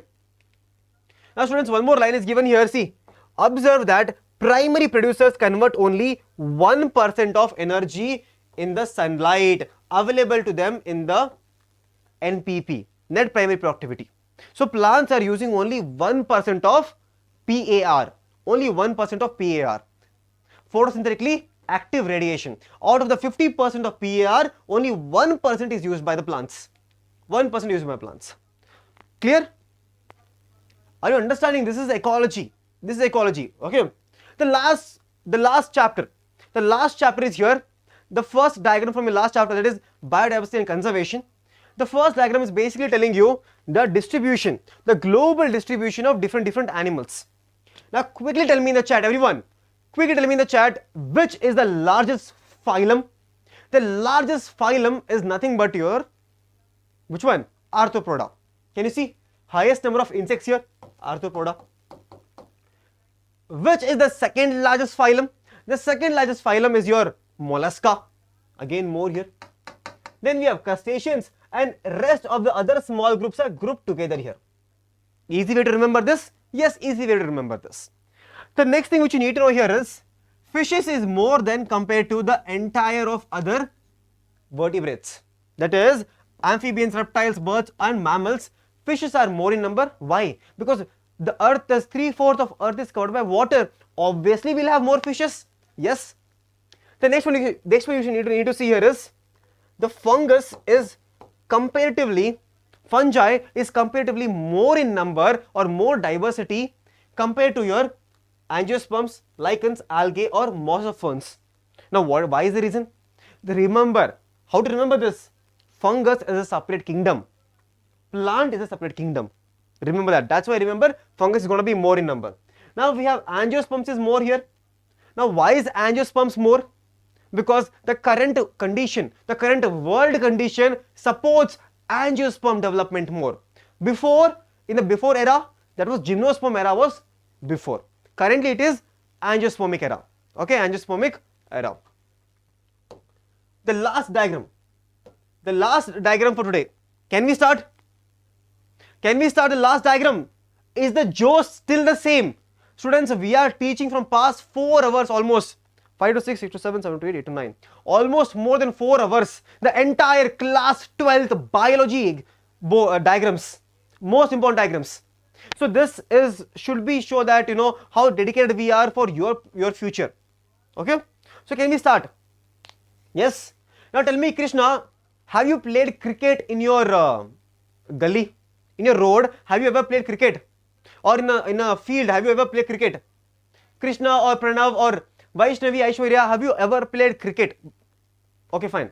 I'm a little bit, I'm telling you a little bit sexist, but all of us boys, we play cricket in the ground. We have played cricket in the ground. Yes, right. We have played cricket in the ground. Have you noticed when you're playing cricket, when the ball goes somewhere, imagine someone hits for a 6. Imagine when someone hits for a 6, the ball is going and falling somewhere in the backyard. When you go try to find the ball, the more you search, is there a possibility of finding more balls which have been lost previously before you would have lost? That time you didn't find. But when you go try to find one ball, is there a chance the more you search, more you can find more balls there, lost balls? You can find, right? You can find. That is your species area relationship. Whatever I just told you, right? The concept which I told you about cricket, that is your species area relationship. So species area relationship was given by whom? Given by your Alexander von Humboldt. Alexander Humboldt basically told that. Alexander Humboldt basically told that the more you search in an area, more species you will find. The more you search for a cricket ball, do you find more cricket balls? Yes. But is there a chance of finding 1,000 balls in the cricket backyard? No. So there is a limit to how much you can find the balls, right? That's the same thing even Alexander Humboldt told. He told that the more you search, the more number of organisms you will find, but only up to a certain limit. That is called as your species area relationship. The more area you search, more species you will find, but only up to a certain limit. Understood, everyone? And if you draw a diagram, if you plot between area and species richness. If you plot a graph between area and species richness, you will get a rectangular hyperbola. You will get a rectangular hyperbola, that is S is equal to Ca to the power of Z. Okay, and if you make it in a logarithmic scale, if you explain it in a logarithmic scale, you will get a log S is equal to log C plus Z log A. What do we get? Log S is equal to log C plus Z log A. Log S is equal to log C plus Z log A. Now what is log S here? S is basically species richness. S is basically species richness. Now what is C here? C is nothing but your y-intercept. C is nothing but your y-intercept. Now what is important? Then we have Z. Z is basically slope. Z is basically slope, or regression coefficient is basically the slope. Then we have A, that is the area. Slope of the line. Slope of the line. Slope of the line. A is basically the area. A is basically the area. Okay? A is basically the area. Now students, here the Z, right, the slope can become very steep, or it can be very narrow also. The steepness of the slope mainly depends on how far or how close two different organisms are. The Z value can range from 0.2 to 0.5 to 0.6 if I don't remember correctly, but that range basically tells you how far or how close two organisms are. Done. That is your species area richness. Done. Best way to understand this. Now I have a surprise for all of you. Now what is the surprise, students? What is the surprise? Now here, if you go to the description of this video, oh, they have not added here. Okay, students, if you go to the description of our any video, you will find CBSE NCERT solution for that chapter. You will also find CBSE questions from that. You will also find every single video will have CBSE and NEET PYQs. Every single video. So apart from that, ma'am told us, right? Ma'am told you. I should log in here. Okay, I don't want to log in right now. You can, if you think you want to study offline from us, go visit the nearest offline center. Now how is this offline center different from your school or college or anything? In this offline center, you will actually have a smart board like this. You will have smart clickers. You will have three-way doubt system. You will have one teacher teaching you doubts. You will have one more teacher who is just for doubts. Or imagine you are actually studying somewhere and you think you have a doubt. Imagine I don't have a book here. So okay, see this. Imagine you are solving a numerical. Imagine if you get doubt. What you need to do? Take a picture of the doubt, upload it, send it to your teacher. Within next few 8 seconds, within just 8 seconds, your doubt will be cleared. Or the teacher will schedule a one-to-one meeting just with you to clear your doubt. That is only available in your Vedantu learning centers. Only in the Vedantu learning center, students. Oh, I have to log in. I have to put my email ID or phone number. Email ID, put your phone number, and you can get it here. Okay. Vedantu learning center. Okay. And students, all the notes which we teach you here, every single thing we do here, every single update, assignments, a daily quiz, everything you have to do will be available in the Vedantu Telegram channel. There are more than 8,000 students there. More than 8,000 students on Telegram channel. So join right now the Telegram channel if you do not want to miss any notes, updates or anything. Okay? All the best to all of you. So students, before I go, let me show you something. That is, this is your live right now. But if you go to live right now and check most expected biology questions for board, this session is going to be for something is going on here, some chat is going on, forget that. Go like the video right now. I cannot like it because I have not signed in here. The session is already live. That is 70 are the most important questions. Tomorrow live, time is not mentioned here. Okay, 4 p.m. Tomorrow live at 4 p.m. we will be solving most important questions for your board examination, which will include all the chapters. See, today we did diagrams. Tomorrow same time we will be doing the most important biology questions. So see you there tomorrow. Before that, just go and like the video right now. Subscribe to the channel and turn on the notification if you do not want to miss any of the updates from our channel. So with that being said, thank you so much, students, and I'll see you in the next class. Students, trust me, this entire week is going to be so packed. This entire week we'll be doing every single thing so our board students are not felt left out. And after the board is over, students, the NEET Dhamaka will start. In a NEET Dhamaka, we have something new for you, which I'm not going to tell. If I tell right now, I'll get beatings from Gopika Ma'am. I will not tell right now, but we have some new big surprise for all the NEET aspirants also. For the next 1 month on this channel, you will see revolution. You will see something big happening, and we will be actually doing something very different. I can't tell more. So I don't want to spoil the surprise for all of you, because Shreyas sir will be telling the surprise. Okay? So right now what you need to do is go on and like this video. If you have not watched your Principles of Inheritance, go watch it. Every single detail is there. Please watch Evolution also is done.